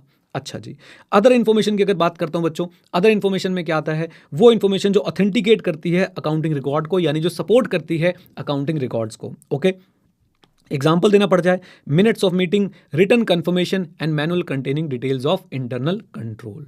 डन। ये हमारा ऑडिट एविडेंस, ये हमारा ऑडिट रिस्क। इसके बाद बच्चों हमने पढ़ा था inherent limitations of auditing. Inherent limitations of auditing बच्चों हमने क्लास नोट से पढ़ा है, यहीं से आप लोग एग्जाम के लिए तैयार करेंगे, यहीं से बार बार रिवाइज करेंगे। पहले भूमिका बनाएंगे, ऐसे 200 का रेफरेंस देंगे, उया कासा overall objectives of the independent auditor and conduct of an audit in accordance with SAs. उसमें लिखिए आपकी आइला, क्या बोला गया है, ऑडिट रिस्क जीरो नहीं हो सकता, एब्सोल्यूट एश्योरेंस ऑब्टेन नहीं हो सकती, एविडेंस कैसा होता है, कीवर्ड एविडेंस कैसा होता है, persuasive and not pervasive. Pervasive और परसुएसिव में फर्क पता है ना बच्चों आप लोगों को। तो ऑडिट एविडेंस कैसा होता है, परसुएसिव। एंड बिकॉज ऑफ आइला इनहेरेंट लिमिटेशंस बच्चों क्या होती हैं, ये सब चीजें क्यों होती हैं, AR जीरो नहीं हो सकता, एब्सोल्यूट एश्योरेंस नहीं मिल सकती, एविडेंस परसुएसिव होता है बिकॉज ऑफ आइला क्या होती हैं, ऐसी limitation which can not be overcome irrespective of the annuity of audit procedure. जितना मर्जी जोर लगा लो, आप इन लिमिटेशंस को ओवरकम नहीं कर सकते हो। अब इनहेरेंट लिमिटेशन कौन कौन से फैक्टर की वजह से आती हैं, 5 फैक्टर है बच्चों। जो बच्चे इस रिवीजन वीडियो को बाय चांस यूट्यूब पे देख रहे हैं, let me tell you guys, अगर आपने पुराना पढ़ा हुआ है इनहेरेंट लिमिटेशन, उसे भूल जाइए, नया पढ़िए, इस रिवीजन वीडियो से पढ़िए, क्योंकि ICAI ने उसका कॉन्टेंट, उसका स्ट्रक्चर जो है वो चेंज कर दिया है और आपके एग्जाम में वो अपडेटेड ही पूछने वाले हैं। नेचर ऑफ फाइनेंशियल रिपोर्टिंग बच्चों, नेचर ऑफ फाइनेंशियल रिपोर्टिंग में हम लोग क्या बोलेंगे कि PPFS में जजमेंट होती है, सब्जेक्टिव डिसीजन होते हैं, साथ में मैनेजमेंट जो है वो IC के लिए रिस्पॉन्सिबल होती है और IC खुद क्या देता है, रीजनेबल एश्योरेंस देता है। एंड देयरफॉर बच्चों, देयरफॉर हम लोग जो है खुद रीजनेबल एश्योरेंस ही ऑब्टेन कर सकते हैं, हम भी एब्सोल्यूट एश्योरेंस ऑब्टेन नहीं कर सकते। 2 बातें, PPFS में जजमेंट होती है, IC खुद रीजनेबल एश्योरेंस देता है। बस आ जाओ। दूसरी बात बच्चों, नेचर ऑफ ऑडिट प्रोसीजर, इस पे स्टैंड अलोन क्वेश्चन भी आपको एग्जाम में दिख सकता है। तो नेचर ऑफ ऑडिट प्रोसीजर में क्या बोलेंगे, प्रैक्टिकल और लीगल लिमिटेशन होती है। एग्जाम्पल, हम सारी इंफॉर्मेशन को चेक नहीं कर सकते। दूसरा एग्जाम्पल बच्चों क्या दोगे, मैनेजमेंट हो सकता है आपको सारी इंफॉर्मेशन ना दे। तीसरा एग्जाम्पल क्या दोगे, मैनेजमेंट जो है हो सकता है आपको फैब्रिकेटेड इंफॉर्मेशन दे। चौथा एग्जाम्पल क्या दोगे कि भाई मैनेजमेंट की बहुत सारी पेपर ट्रांजैक्शन हो सकती है रिलेटेड पार्टी के साथ और ऑडिटर को सारी रिलेटेड पार्टी रिलेशनशिप की नॉलेज ना हो। क्या चारों बात बोल देंगे, बोलो हाँ के ना, बोल दो। दोबारा से बोलता हूं मेरे साथ, practical and legal limitation. Nature of audit procedure शुरू करेंगे, प्रैक्टिकल एंड लीगल लिमिटेशन। सबसे पहली बात, क्या एग्जांपल देंगे, आप सारी ट्रांजैक्शन टेस्ट नहीं कर सकते। दूसरा, मैनेजमेंट हो सकता है आपको इन्फॉर्मेशन ना दे, आप कुछ कर नहीं सकते सिवाय रिपोर्ट करने के। तीसरा, मैनेजमेंट हो सकता है आपको fabricated document they they and auditor is not an expert for authentication of documents. और चौथा बच्चों, मैनेजमेंट जो है वो बहुत सारी ट्रांजैक्शन कर सकती है, आपसे हाइड कर सकती है क्योंकि आपको रिलेटेड पार्टी रिलेशनशिप वगैरह पता ही ना हो। देन आता है एक और पॉइंट, नेचर ऑफ इन्वेस्टिगेशन। हमारा ऑडिट का नेचर बच्चों इन्वेस्टिगेशन वाला नहीं होता है, इसमें सिर्फ इतना ही लिखना है कि ऑडिटर ऑफिशियल इन्वेस्टिगेशन नहीं है और इसलिए हम एब्सोल्यूट एश्योरेंस नहीं ले सकते, हम फैक्ट फाइंडिंग में एब्सोल्यूट एश्योरेंस नहीं ले सकते हैं। आइए then fourth, timeliness of financial reporting and decrease in relevance of information over time. Protest में पढ़ाया मैंने आपको ये, बट कोई बात नहीं, relevance of information over a period of time क्या हो जाती है, कम। शेयर होल्डर्स को इन्फॉर्मेशन चाहिए आज, लेकिन अगर हम लेट देंगे तो बच्चों उसकी रिलेवेंस क्या हो जाएगी, कम। हमें बैलेंस मेंटेन करना है रिलायबिलिटी में और उसकी कॉस्ट में, रिलायबिलिटी में और उसकी कॉस्ट में। आप पुरानी इन्फॉर्मेशन ऑडिटर यूज तो कर सकता है, लेकिन हो सकता है पुरानी इन्फॉर्मेशन काम की ही ना रहे, बिकॉज डेवलपमेंट्स की वजह से बच्चों वो आउटडेटेड और अनरिलायबल हो सकती है। आपको भी यहाँ पे लग रहा होगा कि सर कुछ तो मिसिंग है सर इस पॉइंट के अंदर, उतना डिटेल में नहीं हम लोग इसको पकड़ पाए जितना डिटेल में हमने बाकी सबको पकड़ा। बेटा मिसिंग ये है, मैं आपको समझा देता हूँ, सुनो मेरी बात को, रिवीजन में ध्यान रखना कि भाई इन्फॉर्मेशन की relevance over a period of time घट जाती है। अगर आपको जल्दी काम कराना है तो हम सारी चेकिंग नहीं कर सकते हैं। इज दैट क्लियर, बोलो हाँ के ना। सारी चेकिंग करवाओगे तो कॉस्ट ज़्यादा आएगी, सारी चेकिंग कराओगे तो कॉस्ट क्या आने वाली है, ज़्यादा आने वाली है। Is that clear.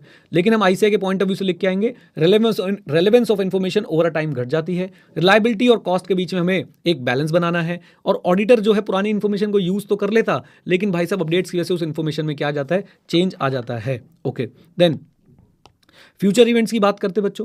Future events क्या नेगेटिवली इंपैक्ट कर सकते हैं बिजनेस को, आंसर इज यस, और उसकी वजह से बिजनेस शटडाउन भी हो सकता है। ऑडिटिंग कैसे होती है, रेट्रोस्पेक्टिव होती है, पास्ट इवेंट्स की होती है। ऑडिटर जो है अपनी रिपोर्ट की डेट तक की इंफॉर्मेशन को असेस करता है, अपनी डेट तक की इंफॉर्मेशन को असेस करता है। फ्यूचर इवेंट्स को प्रेडिक्ट नहीं कर सकता जिनका इंपैक्ट एंटिटी की गोइंग कंसर्न पे आ सकता है। फ्यूचर इवेंट्स को प्रेडिक्ट नहीं कर पाता जिनका इंपैक्ट एंटिटी की गोइंग कंसर्न पे आ सकता है।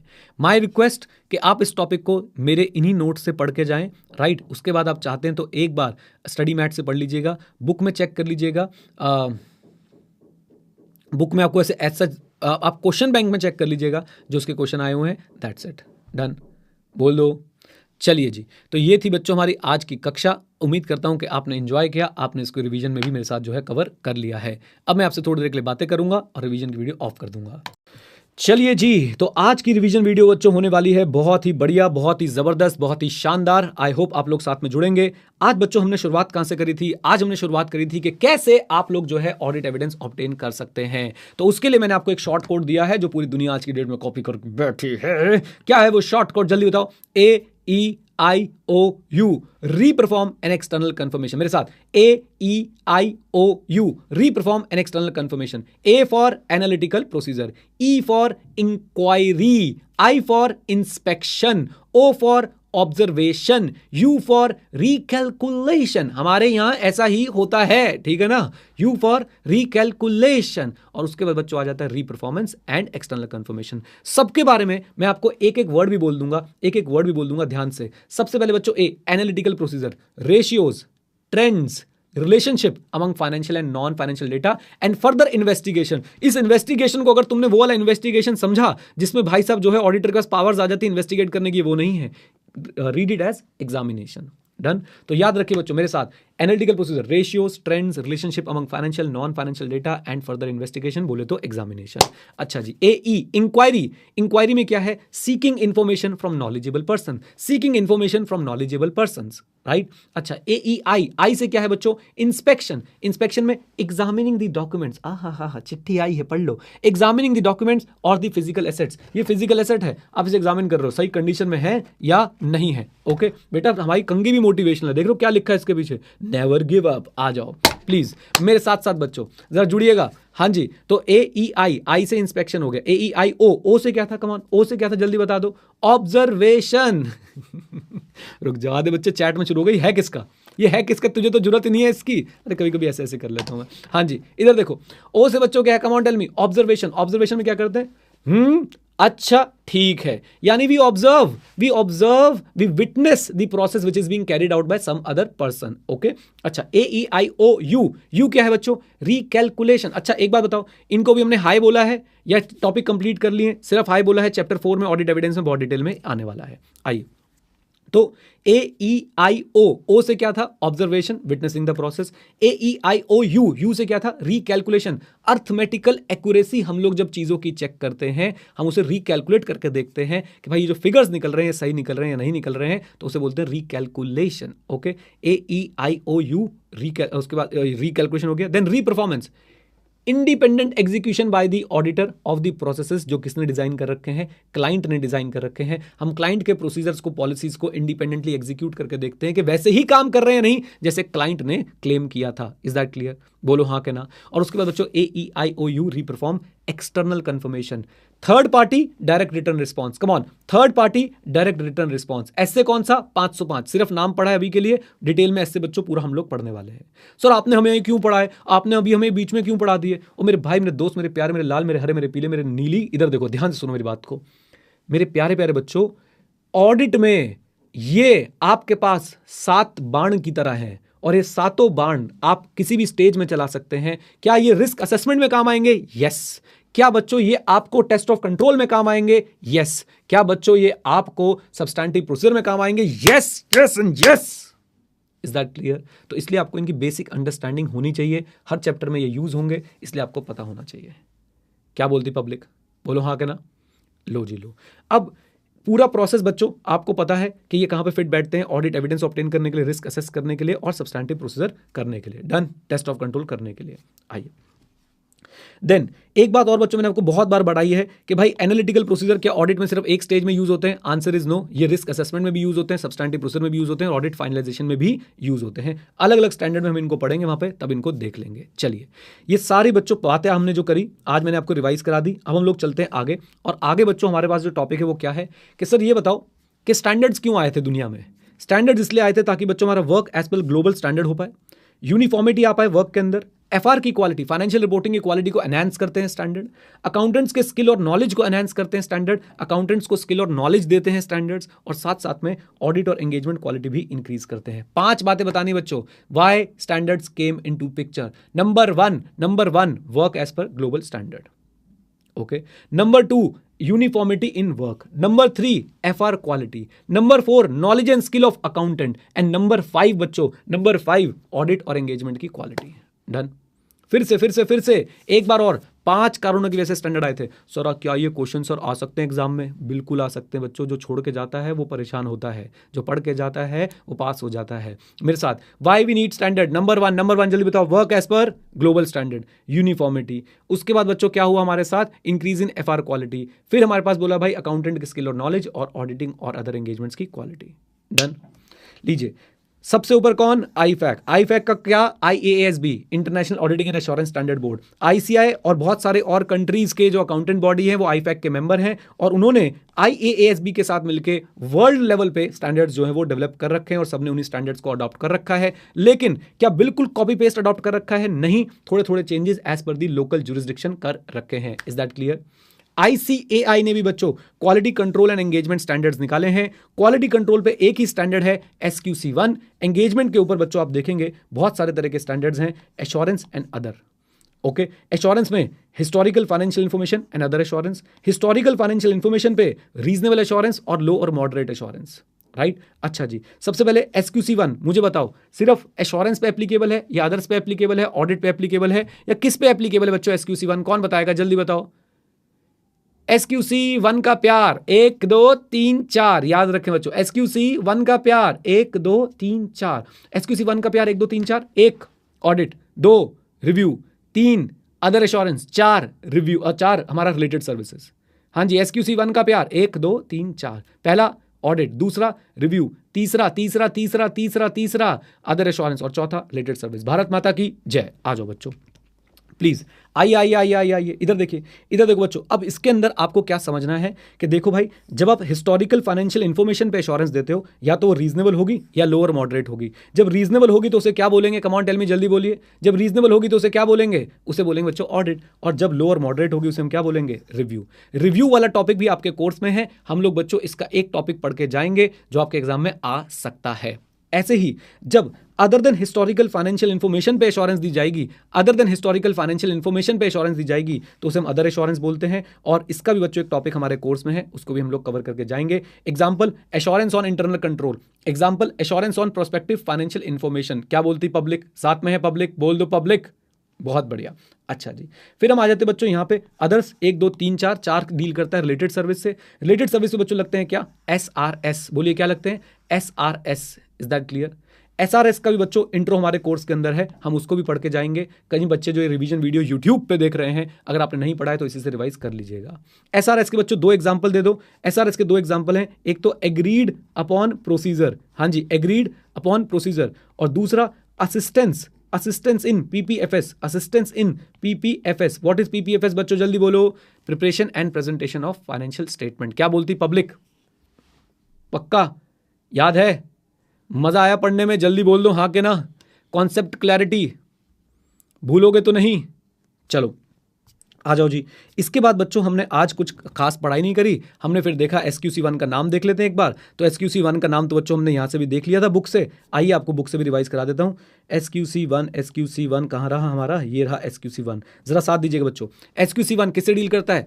Quality control for firms that perform 1 2 3 4। हाँ जी, that perform auditing and review of historical financial information and other assurance and related services engagement. Done. SQC1 बोलता है क्या? Who is responsible for quality control system? The firm is responsible for quality control systems.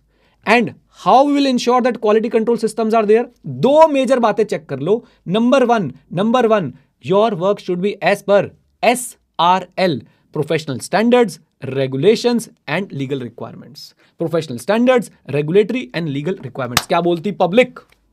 और दूसरी बात क्या बोलता है? दूसरी बात बोलता है कि भाई साहब ये SRL तो हो गया, अब जरा एक काम और कर लो। आपकी रिपोर्ट क्या होनी चाहिए? It must be appropriate. हाँ जी, it must be, come on everyone, it must be appropriate. बस ये बातें याद रखनी है। आइए जरा मैं आपको बता देता हूं। तो हमने पहली चीज SQC1 की यहां से पढ़ ली थी। दूसरी चीज बच्चों यहां से SQC1 बोलता है कि देखो जी, आपने एक सिस्टम ऑफ क्वालिटी कंट्रोल बनाना है। फर्म्स को बोलता है, फर्म्स को, ऑडिटिंग फर्म्स को, अदर एंगेजमेंट करने वाली फर्म्स को, और ऐसा बनाना है कि आपके लोग कंप्लाई करें PSLR यानी कि professional standards, regulatory and legal requirement से, और SRL भी बोल सकते हैं। और साथ साथ में आपकी रिपोर्ट कैसी होनी चाहिए? कम ऑन टेल मी, जल्दी बोल दीजिए। एप्रोप्रिएट होनी चाहिए। क्या SQC1 पे आप इतना सा नोट लिख के आ सकते हैं अगर पूछ ले तो? हाँ। क्या SQC SQC1 हमारे सिलेबस में है? यस बच्चों, यस। चैप्टर 11 में बहुत डिटेल में हम लोग कवर करेंगे SQC1। ICAI का खास फोकस है बच्चों SQC1 के ऊपर। Is that clear? बोल दो हाँ कहना। ऐसे ही क्या हमने एंगेजमेंट स्टैंडर्ड्स भी पढ़ लिए? यस, हमें पता है एसएस कहां पे एप्लीकेबल है, एसआरई कहां पे एप्लीकेबल है, एसएई कहां पे एप्लीकेबल है और एसआरएस कहां पे एप्लीकेबल है। SA audit of historical financial information, SRE review of historical financial information, SAE assurance other than assurance on historical financial information, for example assurance on IC, assurance on prospective financial information। फिर SRS on related services, for example carrying on agreed upon procedure, AUP याद रहेगा बच्चों, याद रहेगा, agreed upon procedure on the data provided by the client, और साथ साथ में assistance to management in preparation and presentation of financial statement। Done? बोलिए हाँ के ना। लीजिए बच्चों, अब हम यहीं पे रुकते हैं। कल हम इन सब को डिटेल में कवर करेंगे कि एसआरई, ये एक एक टॉपिक है। देखो एसआरई का टॉपिक हम डिटेल में कवर करेंगे, एसएई का टॉपिक, एसआरएस का टॉपिक हम लोग डिटेल में कवर करेंगे, प्रैक्टिशनर की क्या ड्यूटी है क्वालिटी कंट्रोल स्टैंडर्ड्स को लेकर हम लोग ये पढ़ेंगे, और साथ साथ में एवरीवन बच्चों, साथ साथ में एक हमारे पास ऑडिट और रिव्यू के बीच में डिफरेंस है जो कि 5 नंबर का आपके कोर्स में इस बार पेपर में आएगा ही आएगा, हम ये पढ़ेंगे। और एक छोटा सा टॉपिक और प्रोस्पेक्टिव फाइनेंशियल इंफॉर्मेशन को लेके बच्चों आपके कोर्स में गिवन है, हम लोग इसको कवर करेंगे। डन? पक्का? चलिए जी, ऑल दी बेस्ट। आइए जी आइए, हम लोग बच्चों आज रिवाइज करेंगे अपने बहुत ही इंपॉर्टेंट टॉपिक्स। क्या है वो इंपॉर्टेंट टॉपिक्स? आइए मैं आपको बताने की कोशिश करता हूं। सबसे पहले बच्चों आज हमने क्या पढ़ा था? सबसे पहले हमने अपनी बेसिक अंडरस्टैंडिंग को और क्लियर किया कि क्वालिटी कंट्रोल और एंगेजमेंट स्टैंडर्ड्स होते हैं। क्वालिटी कंट्रोल में बच्चों SQC1 है, एंगेजमेंट में आप देखेंगे एश्योरेंस और अदर में रिलेटेड सर्विस आती है, वहां पे SRS आता है। और बार बार बोलते हुए चलिए, SRS यानी स्टैंडर्ड ऑन रिलेटेड सर्विस के एग्जाम्पल क्या है? Compilation, engagement, agreed upon procedure. Okay फिर हमारे पास एश्योरेंस में हिस्टोरिकल फाइनेंशियल इंफॉर्मेशन पे assurance and non historical financial information matters पे एश्योरेंस। तो नॉन हिस्टोरिकल फाइनेंशियल इंफॉर्मेशन पे जब आते हैं तो उस पे SAE लगते हैं, स्टैंडर्ड ऑन एश्योरेंस एंगेजमेंट, जहां पे आप लोगों के एग्जांपल हैं prospective financial information and assurance on the internal control of the entity. अच्छा जी, अभी बात करता हूं अनुषा बेटा। देन हिस्टोरिकल फाइनेंशियल इंफॉर्मेशन में या तो रीजनेबल है या फिर लोअर और मॉडरेट एश्योरेंस है। रीजनेबल में बच्चों आता है ऑडिट और लोअर और मॉडरेट एश्योरेंस में आता है क्या? रिव्यू। एंड भगवान के लिए शक्ति भाई को याद रखते हुए, रीजनेबल का मतलब क्या होता है? High but not absolute. Come on, high but not absolute. शक्ति, गोरेटी, अली, आई होप सब लोग याद रख लेंगे, है ना? आ जाओ। देन याद रखिएगा बच्चों इस बात को कि हमने इसके बाद पढ़ना शुरू किया एक बहुत इंपॉर्टेंट टॉपिक, और वो टॉपिक क्या था कि डिफरेंस क्या होता है किसके बीच में?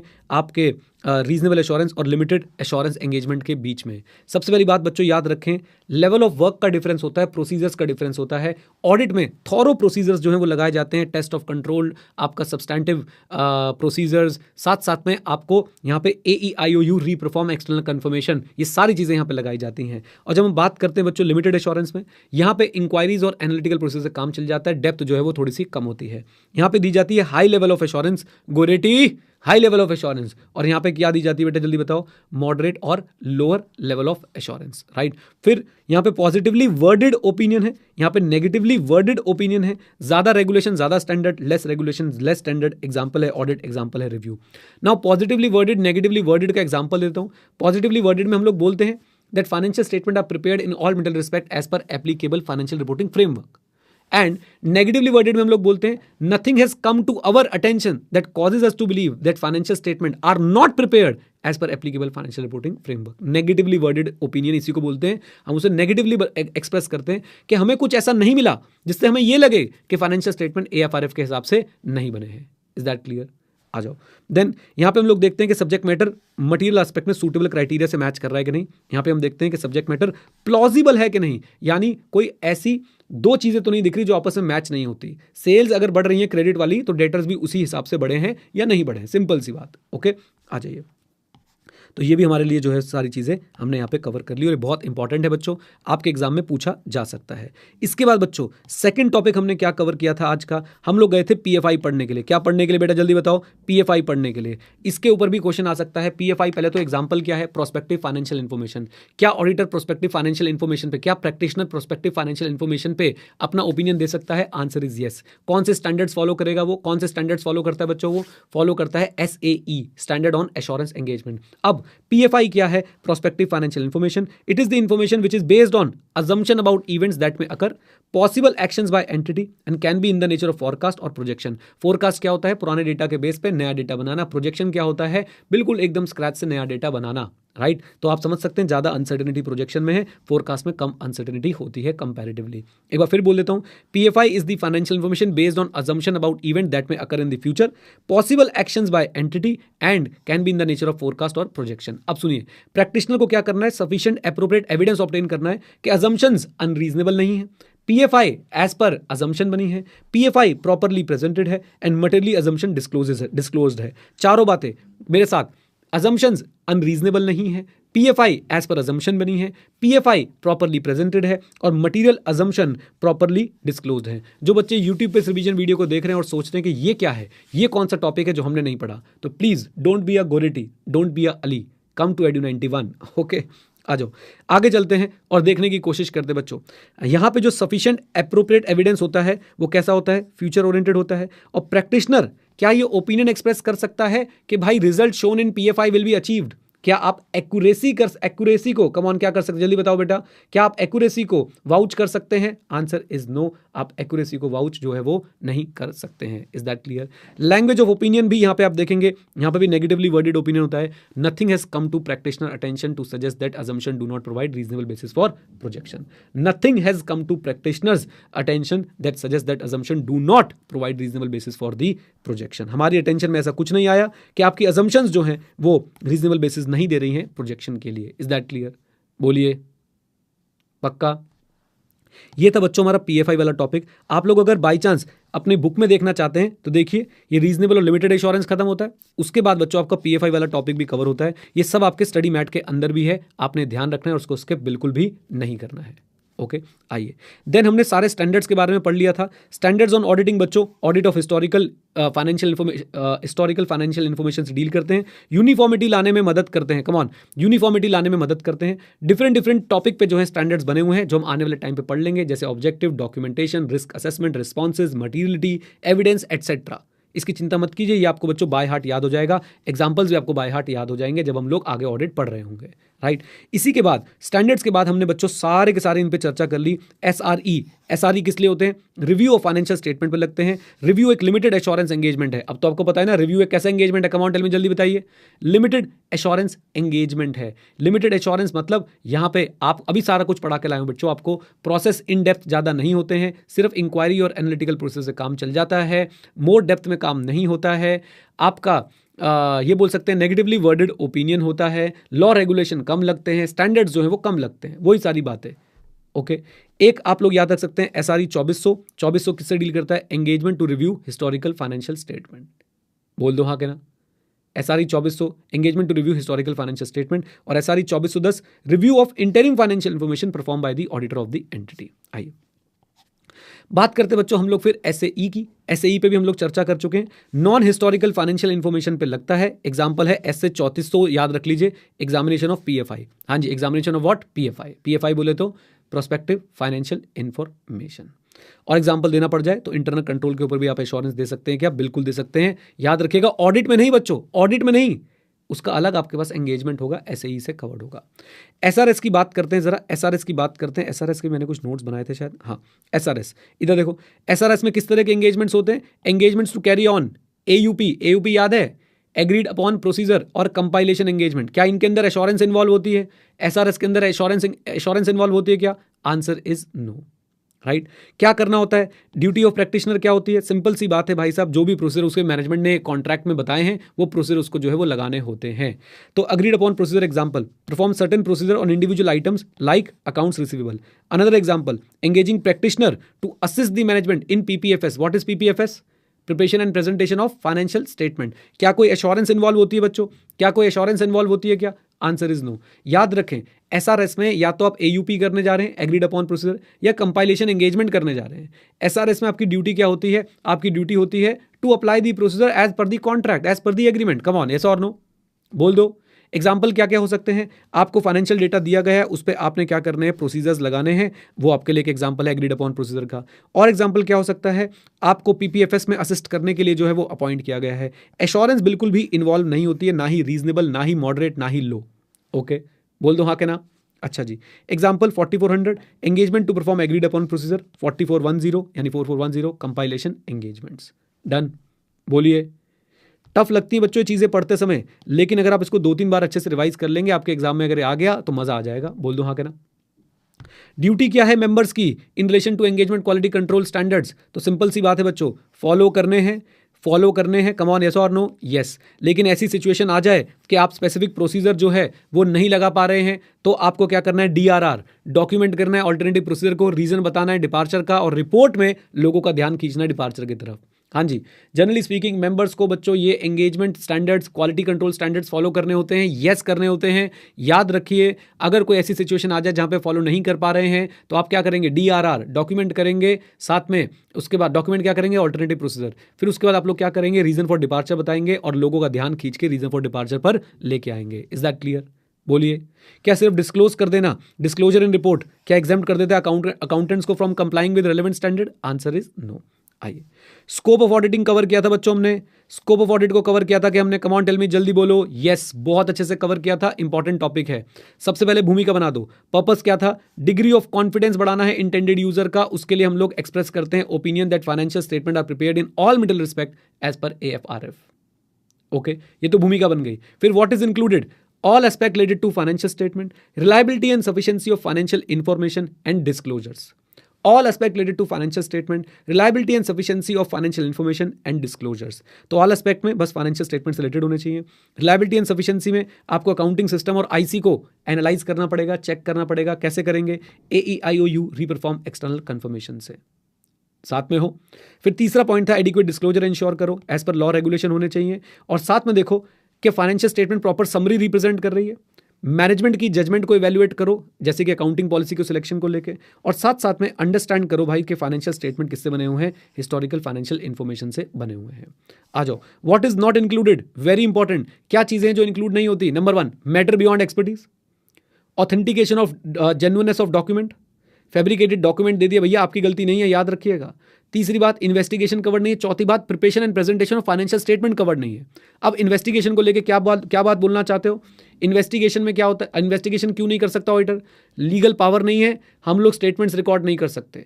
इन्वेस्टिगेशन क्रिटिकल एग्जामिनेशन है स्पेसिफिक पर्पस के साथ। इन्वेस्टिगेशन में चेक किया जाता है एग्जिस्टेंस ऑफ फ्रॉड है या नहीं, और स्कोप उसका स्पेसिफिक और नैरो होता है। फिर से 4 चीजें आपके स्कोप में कवर नहीं है, matters beyond expertise, authentication of genuineness of document, investigation and preparation and presentation of financial statement. Investigation को लेकर बच्चों याद रखिए क्या, कि भाई कोई लीगल पावर नहीं है आपके पास, सर्च करने की, स्टेटमेंट रिकॉर्ड करने की पावर नहीं है। इन्वेस्टिगेशन क्रिटिकल एग्जामिनेशन होता है स्पेसिफिक पर्पस के साथ, स्पेसिफिक होता है इसका स्कोप और नैरो होता है, राइट। एग्जाम्पल में, for example, investigating existence of the fraud. Audit का स्कोप कैसे होता है, ब्रॉड। ऑडिट पूरे फाइनेंशियल स्टेटमेंट में बात करता है, हो सकता है इन्वेस्टिगेशन आपसे सिर्फ एक पर्टिकुलर आइटम पे बात करने को बोले। Is that clear? बोल दो, स्कोप भी हो गया, स्कोप भी हो गया, जल्दी बोल दो। चलिए, तो अब हमारे पास बच्चों आज हमने क्या क्या टॉपिक करे, हमने ऑडिट वर्सेस रिव्यू कर लिया, डिस्क्रिप्शन ऑफ ऑल स्टैंडर्ड्स हमने पढ़ लिया, PFI पढ़ लिया, अच्छा क्वालिटीज भी करा था, अभी करते हैं, और ये दोनों भी अभी रिवाइज कर लेते हैं। Qualities of auditor, I hope बच्चों उसमें तो आपने बहुत एंजॉय किया था। क्वालिटीज ऑफ ऑडिटर, ऑडिटर किससे डील करता है, फाइनेंशियल मैटर से। फाइनेंशियल मैटर किससे प्रोन है, ह्यूमन फॉलेबिलिटी से, यानी उसमें मिस्टेक होने के चांसेस जो है वो रहते हैं। कम ऑन, ऐसा और नो? बोल दो। अब जरा इधर देखें, ये है बच्चों क्वालिटी। हमने क्या क्वालिटी ऐसे याद करी है? अजी नहीं, हमने तो अपने देखा ग्रुप 1 और ग्रुप 2 के सब्जेक्ट कौन कौन से हैं। अकाउंट्स में बच्चों क्या था, टैक्ट। लॉ में क्या चाहिए, कॉशन। इनकम टैक्स में क्या चाहिए, फर्मनेस। GST में क्या चाहिए, गुड टेम्पर। कॉस्टिंग, उसके बाद ऑडिट में क्या चाहिए, इंटीग्रिटी। कम ऑन, SM कैसा है, डिस्क्रिशनरी। उसके बाद बच्चों हमारे पास FM में क्या चाहिए, इंडस्ट्रियस। कॉस्टिंग में क्या होना चाहिए, जजमेंटल। सब कुछ में बच्चों क्या होना चाहिए, पेशेंस एंड क्लियर हेडेडनेस। क्या बोलती पब्लिक? आ जाओ।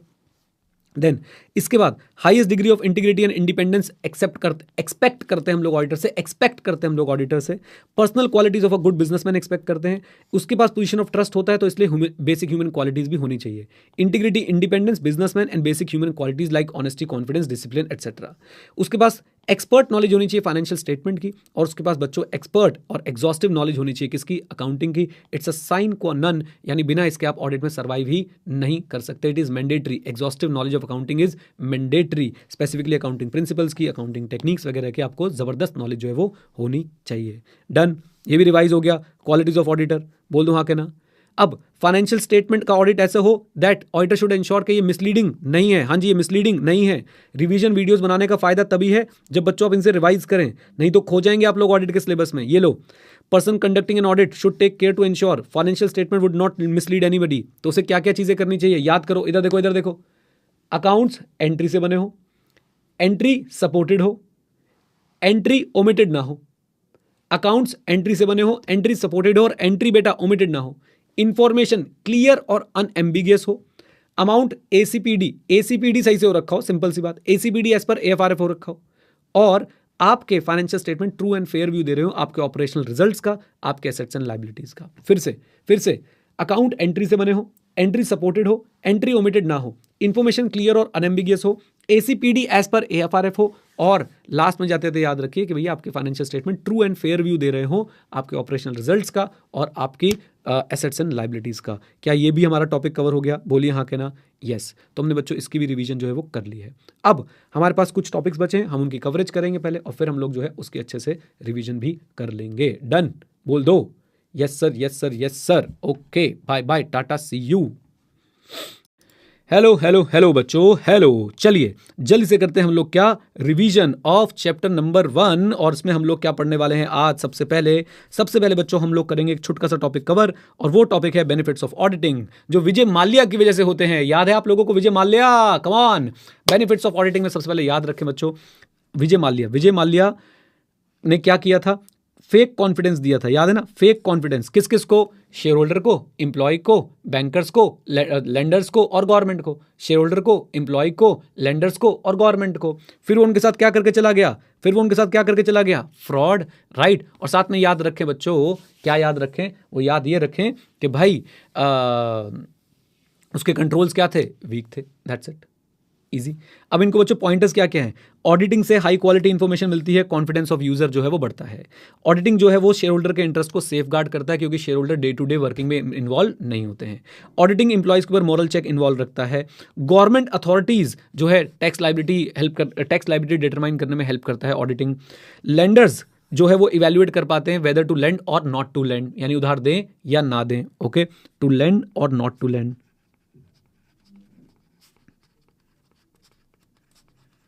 Okay, then may detect fraud and error and controls की रिव्यू हो जाता है, कंट्रोल्स के एग्जिस्टेंस और ऑपरेशन के रिव्यू हो जाता है और डेफिशिएंसीज पता चल जाती हैं। देन अगला क्वेश्चन, क्या ऑडिट मैंडेटरी है या वॉलंटरी है? ऑडिट बच्चों लीगली मैंडेटरी नहीं है, कंपनीज के लिए कंपलसरी है। कम ऑन, कंपनीज के लिए कंपलसरी है। नॉन कॉर्पोरेट के लिए कंपलसरी हो सकता है टैक्स लॉस वगैरह में, अगर उनका टर्नओवर एक प्रिस्क्राइब लिमिट क्रॉस कर जाए। ग्रांट्स असिस्टेंस के लिए गवर्नमेंट से आपको जरूरत पड़ सकती है। और बाकी एंटिटीज अपनी वॉलंटरी ऑडिट क्यों कराते हैं? Because of the benefit of auditing, यानी विजय माल्या। डन, आ जाओ जी। देन इसके बाद बच्चों हमने आंसर राइटिंग प्रैक्टिस भी करी थी। हमने आज 3 आंसर्स जो हैं लिख के देखे। इसी के साथ साथ हमने एक छुटका प्यारा सा टॉपिक और कवर किया था, और वो छुटका प्यारा सा टॉपिक और कौन सा था? वो था बच्चों हमारे लिए इंटरडिसिप्लिनरी नेचर ऑफ ऑडिटिंग। क्या ऑडिटिंग का बाकी सब्जेक्ट से रिलेशन है? बिल्कुल है, इंटरडिसिप्लिनरी नेचर है। आपके पास स्ट्रॉन्ग ग्रास्प होनी चाहिए accounting, business law, tax loss वगैरह की। ऑडिटर को लोगों से भी डील करना होता है, तो ह्यूमन बिहेवियर की भी नॉलेज होनी चाहिए। सैम्पलिंग करनी होती है तो स्टैटिस्टिक की नॉलेज होनी चाहिए। Come on. और साथ साथ में याद रखिए कि ऑडिटर को बिजनेस एनवायरनमेंट समझना है, उसमें इकोनॉमिक्स हेल्प करेगी। फाइनेंशियल मैनेजमेंट में उसे fund flow, working capital ratios की नॉलेज होनी चाहिए, रिस्क असेसमेंट और रिस्पॉन्सेज के लिए। और फाइनेंशियल मार्केट की नॉलेज भी उससे जो है वो एक्सपेक्ट की जाती है। Is that clear? बोलो हाँ के ना। लीजिए, तो ये बच्चों हमारे टॉपिक्स हो जाते हैं कंप्लीट। अब हमारे पास क्या कोई चीज़ चैप्टर 1 में बचा है? नहीं, मैंने आपको चैप्टर 1 का पूरा ओवरव्यू दे दिया आईसीए स्टडी मैट से, राइट। अच्छा जी, और साथ साथ में मैंने आपको जो है सारे क्वेश्चंस भी जो है वो करा दिए हैं। हाँ, अगर आप देखना चाहें तो ये ज़बरदस्ती के टॉपिक्स हैं कुछ जो आप लोग देख सकते हैं, बिल्कुल ज़बरदस्ती के हैं। Who appoints the auditor? तो बेटा जनरली स्पीकिंग ओनर्स जो है ऑडिटर को अपॉइंट करते हैं। गवर्नमेंट के केस में सीएजी अपॉइंट करता है, पार्टनरशिप के केस में जो है वो पार्टनर्स अपॉइंट करते हैं। Is that clear? रिपोर्ट किसको सबमिट होती है? रिपोर्ट जो है वो अपॉइंटिंग पार्टी को, यानी कि शेयर होल्डर्स को, और फॉर्म्स के केस में पार्टनर को जो है वो सबमिट की जाती है। डन। अच्छा जी, एक बात बच्चों क्विकली आपको दिखा दूं, बार बार 2 वर्ड यूज होते हैं true and fair, true and fair, true and fair. तो ट्रू का मतलब होता है फैक्चुअली करेक्ट होना। फैक्चुअली करेक्ट होने का कोई टेंशन की बात नहीं है, मतलब it must be as per applicable FRF and law and regulation. It must be as per applicable FRF and law and regulation, और साथ साथ में अंडरलाइंग रिकॉर्ड से मैच होना चाहिए। इन शॉर्ट, आपकी financial statement as per your accounting records होनी चाहिए, और साथ साथ में as per applicable financial reporting framework होनी चाहिए। फेयर का मतलब होता है बच्चों क्या? Clear, impartial, unbiased information. Clear, impartial, unbiased information होनी चाहिए, राइट। जैसे कि एक एग्जांपल देखिए, अगर आपको किसी का सिक्योरिटी अमाउंट मिला है तो बेटा उस सिक्योरिटी अमाउंट को आप अपनी इनकम दिखाओगे या लाइबिलिटी दिखाओगे? आपको किसी से सिक्योरिटी मिली है 50 लाख रुपए की, और वो आपके लिए लाइबिलिटी है, या आपके लिए बताओ बेटा वो आपकी इनकम है, तो आप उसे एज अ लाइबिलिटी दिखाएंगे। अगर आप उसे एज अ इनकम दिखा रहे हैं तो यानी कि आप फेयर काम जो है वो नहीं कर रहे हैं। ट्रू एंड फेयर का मतलब ध्यान रख लेंगे, जल्दी बताइए। एडिशनली मैंने आपको बता दिया है, ट्रू मतलब फैक्चुअली करेक्ट, फेयर मतलब इम्पार्शियल, अनबायस्ड इंफॉर्मेशन होनी चाहिए जो एक्चुअल कमर्शियल सब्सटेंस को रिफ्लेक्ट करे of the transaction. Commercial substance मतलब जो हो रहा है वही दिखना चाहिए। अगर आपकी लाइबिलिटी है तो लाइबिलिटी दिखे, अपनी इनकम की तरह मत दिखाओ उसको। Is that clear? बोलिए हाँ के ना। अगर आपने किसी को लोन दिया है तो भाई लोन की तरह दिखाओ, उसे डिपॉजिट की तरह मत दिखाओ कि आपने किसी के पास डिपॉजिट रखवाया है, क्योंकि लोन और डिपॉजिट में बहुत फर्क होता है। Is that clear? बोलिए।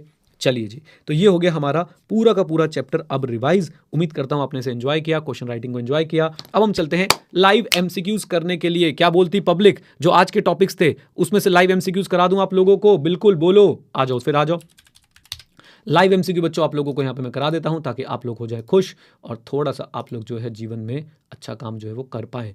चलो जी, आपकी स्क्रीन पे बच्चों भी एक क्यूआर कोड जो है वो आने वाला है, और उस क्यूआर कोड को आप लोग जो है स्कैन करेंगे। स्कैन करने के बाद जो है आप लोग पहुंच जाएंगे लाइव एमसीक्यू के मैदान में, जहां पे होगी fight for scoring good marks. Okay, let me start.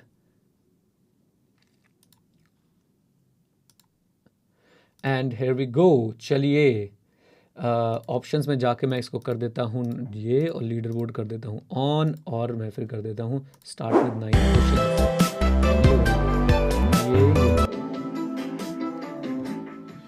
आप लोग अब इसे स्कैन कर सकते हैं। लो जी, सिंपली आपने क्या करना है बच्चों, सुनिए। या तो इस क्यूआर कोड को आप लोग स्कैन कर लीजिए। क्यूआर कोड स्कैन नहीं हो रहा है तो इस वेबसाइट पे जाइए quizlet.live पे, वहां पे बच्चों एक कोड आप लोग एंटर कर सकते हैं। ओके, और फिर आप लोग ज्वाइन कर पाएंगे हमारे आज की लाइव क्विज एक्टिविटी को। ओके, लिंक बेटा, लिंक आप लोगों को, मतलब मुझे समझ नहीं आता, यहाँ जाओ और भाई साहब अपना ये कोड डाल के ज्वाइन कर लो। लो, लिंक भी ले लो तुम लोग, लो, मानोगे तो होनी ना, तुम ले लो।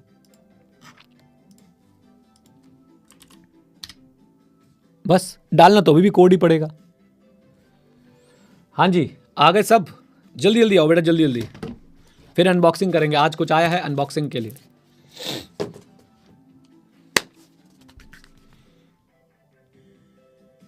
एसएम का डिस्काउंट कूपन दिलवा दो, अभी दिलवाते हैं एसएम का discount coupon.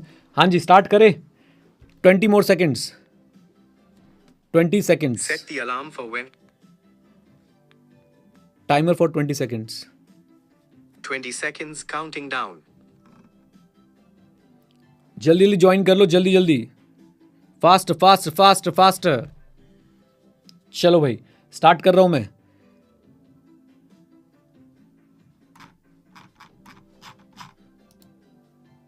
Okay, I am going to start. अरे रुक जाओ, चलो जी, स्टार्ट।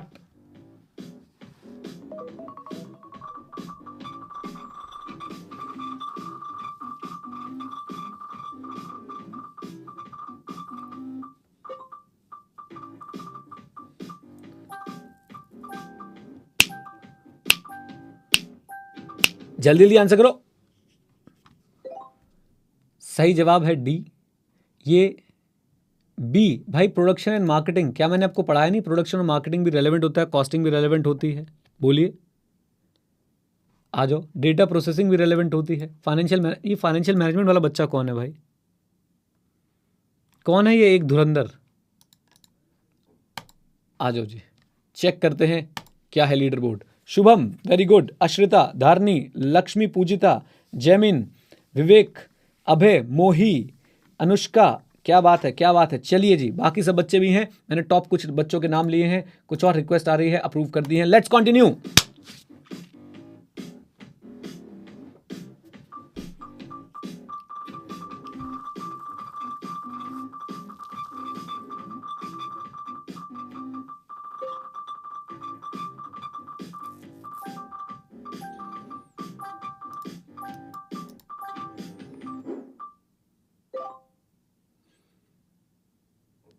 वाह वाह मेरे शेरों वाह, 122 बच्चों ने गलत आंसर दिया, शाबाश। स्टैटिस्टिकल मेथड क्यों यूज होते हैं? फ्यूचर ट्रेंड्स के लिए यूज होते हैं? फ्यूचर ट्रेंड्स के लिए यूज होते हैं। सैम्पलिंग तो करेगा नहीं ऑडिटर स्टैटिस्टिक्स से।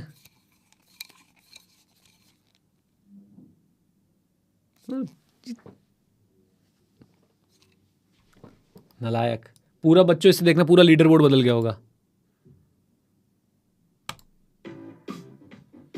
आओ नेक्स्ट पे।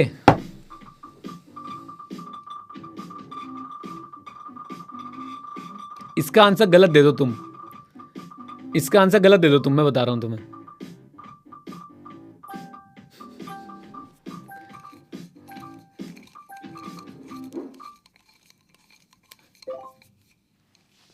ग्यारह बच्चों ने डी दिया भाई इसका आंसर भाई। The understanding of which subject helps the auditor to interact effectively during inquiries. हाँ भाई, बाबर कौन था, अकबर कौन था, इसका पता लगाओ, तभी तो क्लाइंट से आप लोग इंटरेक्ट कर पाएंगे प्रॉपरली, है ना। दुष्ट। एक ने ज्योग्राफी मार्क करा है। धरनी आ गई है सबसे ऊपर, लक्ष्मी पूजिता, जयमिन ठक्कर, विवेक दास, अनुष्का शाह, बहुत ही बढ़िया, Vasant and Sudev and Sonali Rani. Next question please.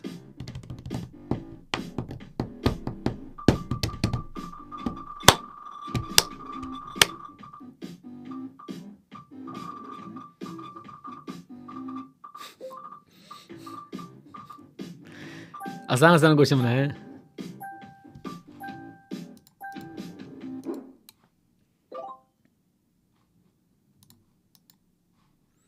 Provide high quality information and confidence to user. Thank God C और डी पे सबके जीरो हैं बच्चों, थैंक गॉड। फिल्म प्रोडक्शन वाला बच्चा कौन है भाई? ये कहाँ जी रहा जीवन में? आ जाओ, बहुत बढ़िया। नेक्स्ट पे चलते हैं। फास्ट फास्ट आंसर देना, रेडी हो जल्दी बोलो। चलो भाई, ready go.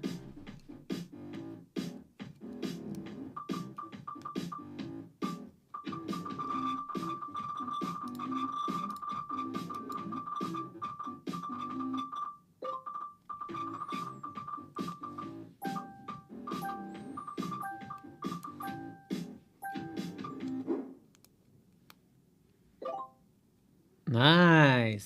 Why is knowledge of accounting principle fundamental to conduct an audit and express an opinion on the financial statement? Okay, चलो जी नेक्स्ट। बहुत बढ़िया, पोजीशन बरकरार है।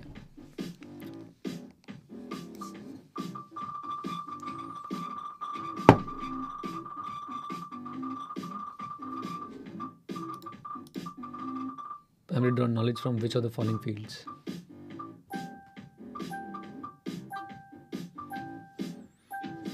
बायोलॉजी मार्क कर दिया भाई किसी ने? बायोलॉजी। एक ने तो पॉलिटिकल साइंस और हिस्ट्री कराई है भाई। आज तो आसान आसान क्वेश्चन है तुम्हारे।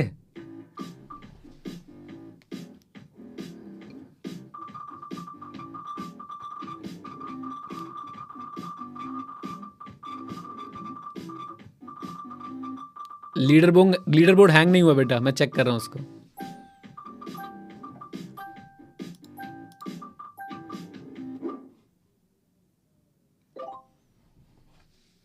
बहुत ही बढ़िया। Enhancing there artistic skill. 7 लोगों ने भाई साहब मार्क किया इसको। कौन है ये लोग? Sir is the leader board based on how quick we answer to? Yes, I think time भी वो कंसिडर करते हैं। चलो आ जाओ चलते हैं। Next, audited financial statement are crucial for.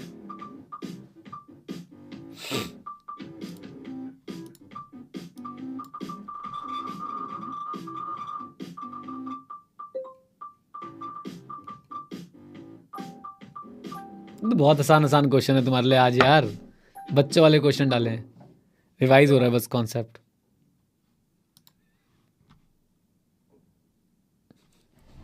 दो बच्चों ने लिखा कंडक्टिंग साइंटिफिक एक्सपेरिमेंट, दो ने मार्क के लर्निंग न्यू लैंग्वेज। ये कौन सा वाला है मुझे भी बताओ। I want to enjoy this also. आइए, knowledge of economics helps the auditor इन।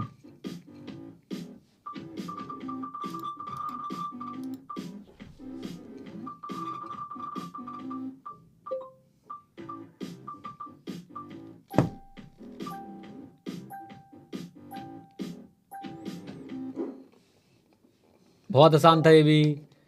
सही जवाब 228 बच्चों ने सही जवाब दिया आउट ऑफ 231। शाबाश शाबाश शाबाश। हाँ जी, अब आपको अपने आंसर्स टाइप करने हैं, टाइप करना पड़ेगा आंसर। रेडी हो? लिखो। ये नहीं कर पाओगे तुम, छोड़ दो, नहीं कर पाओगे, इसको छोड़ दो।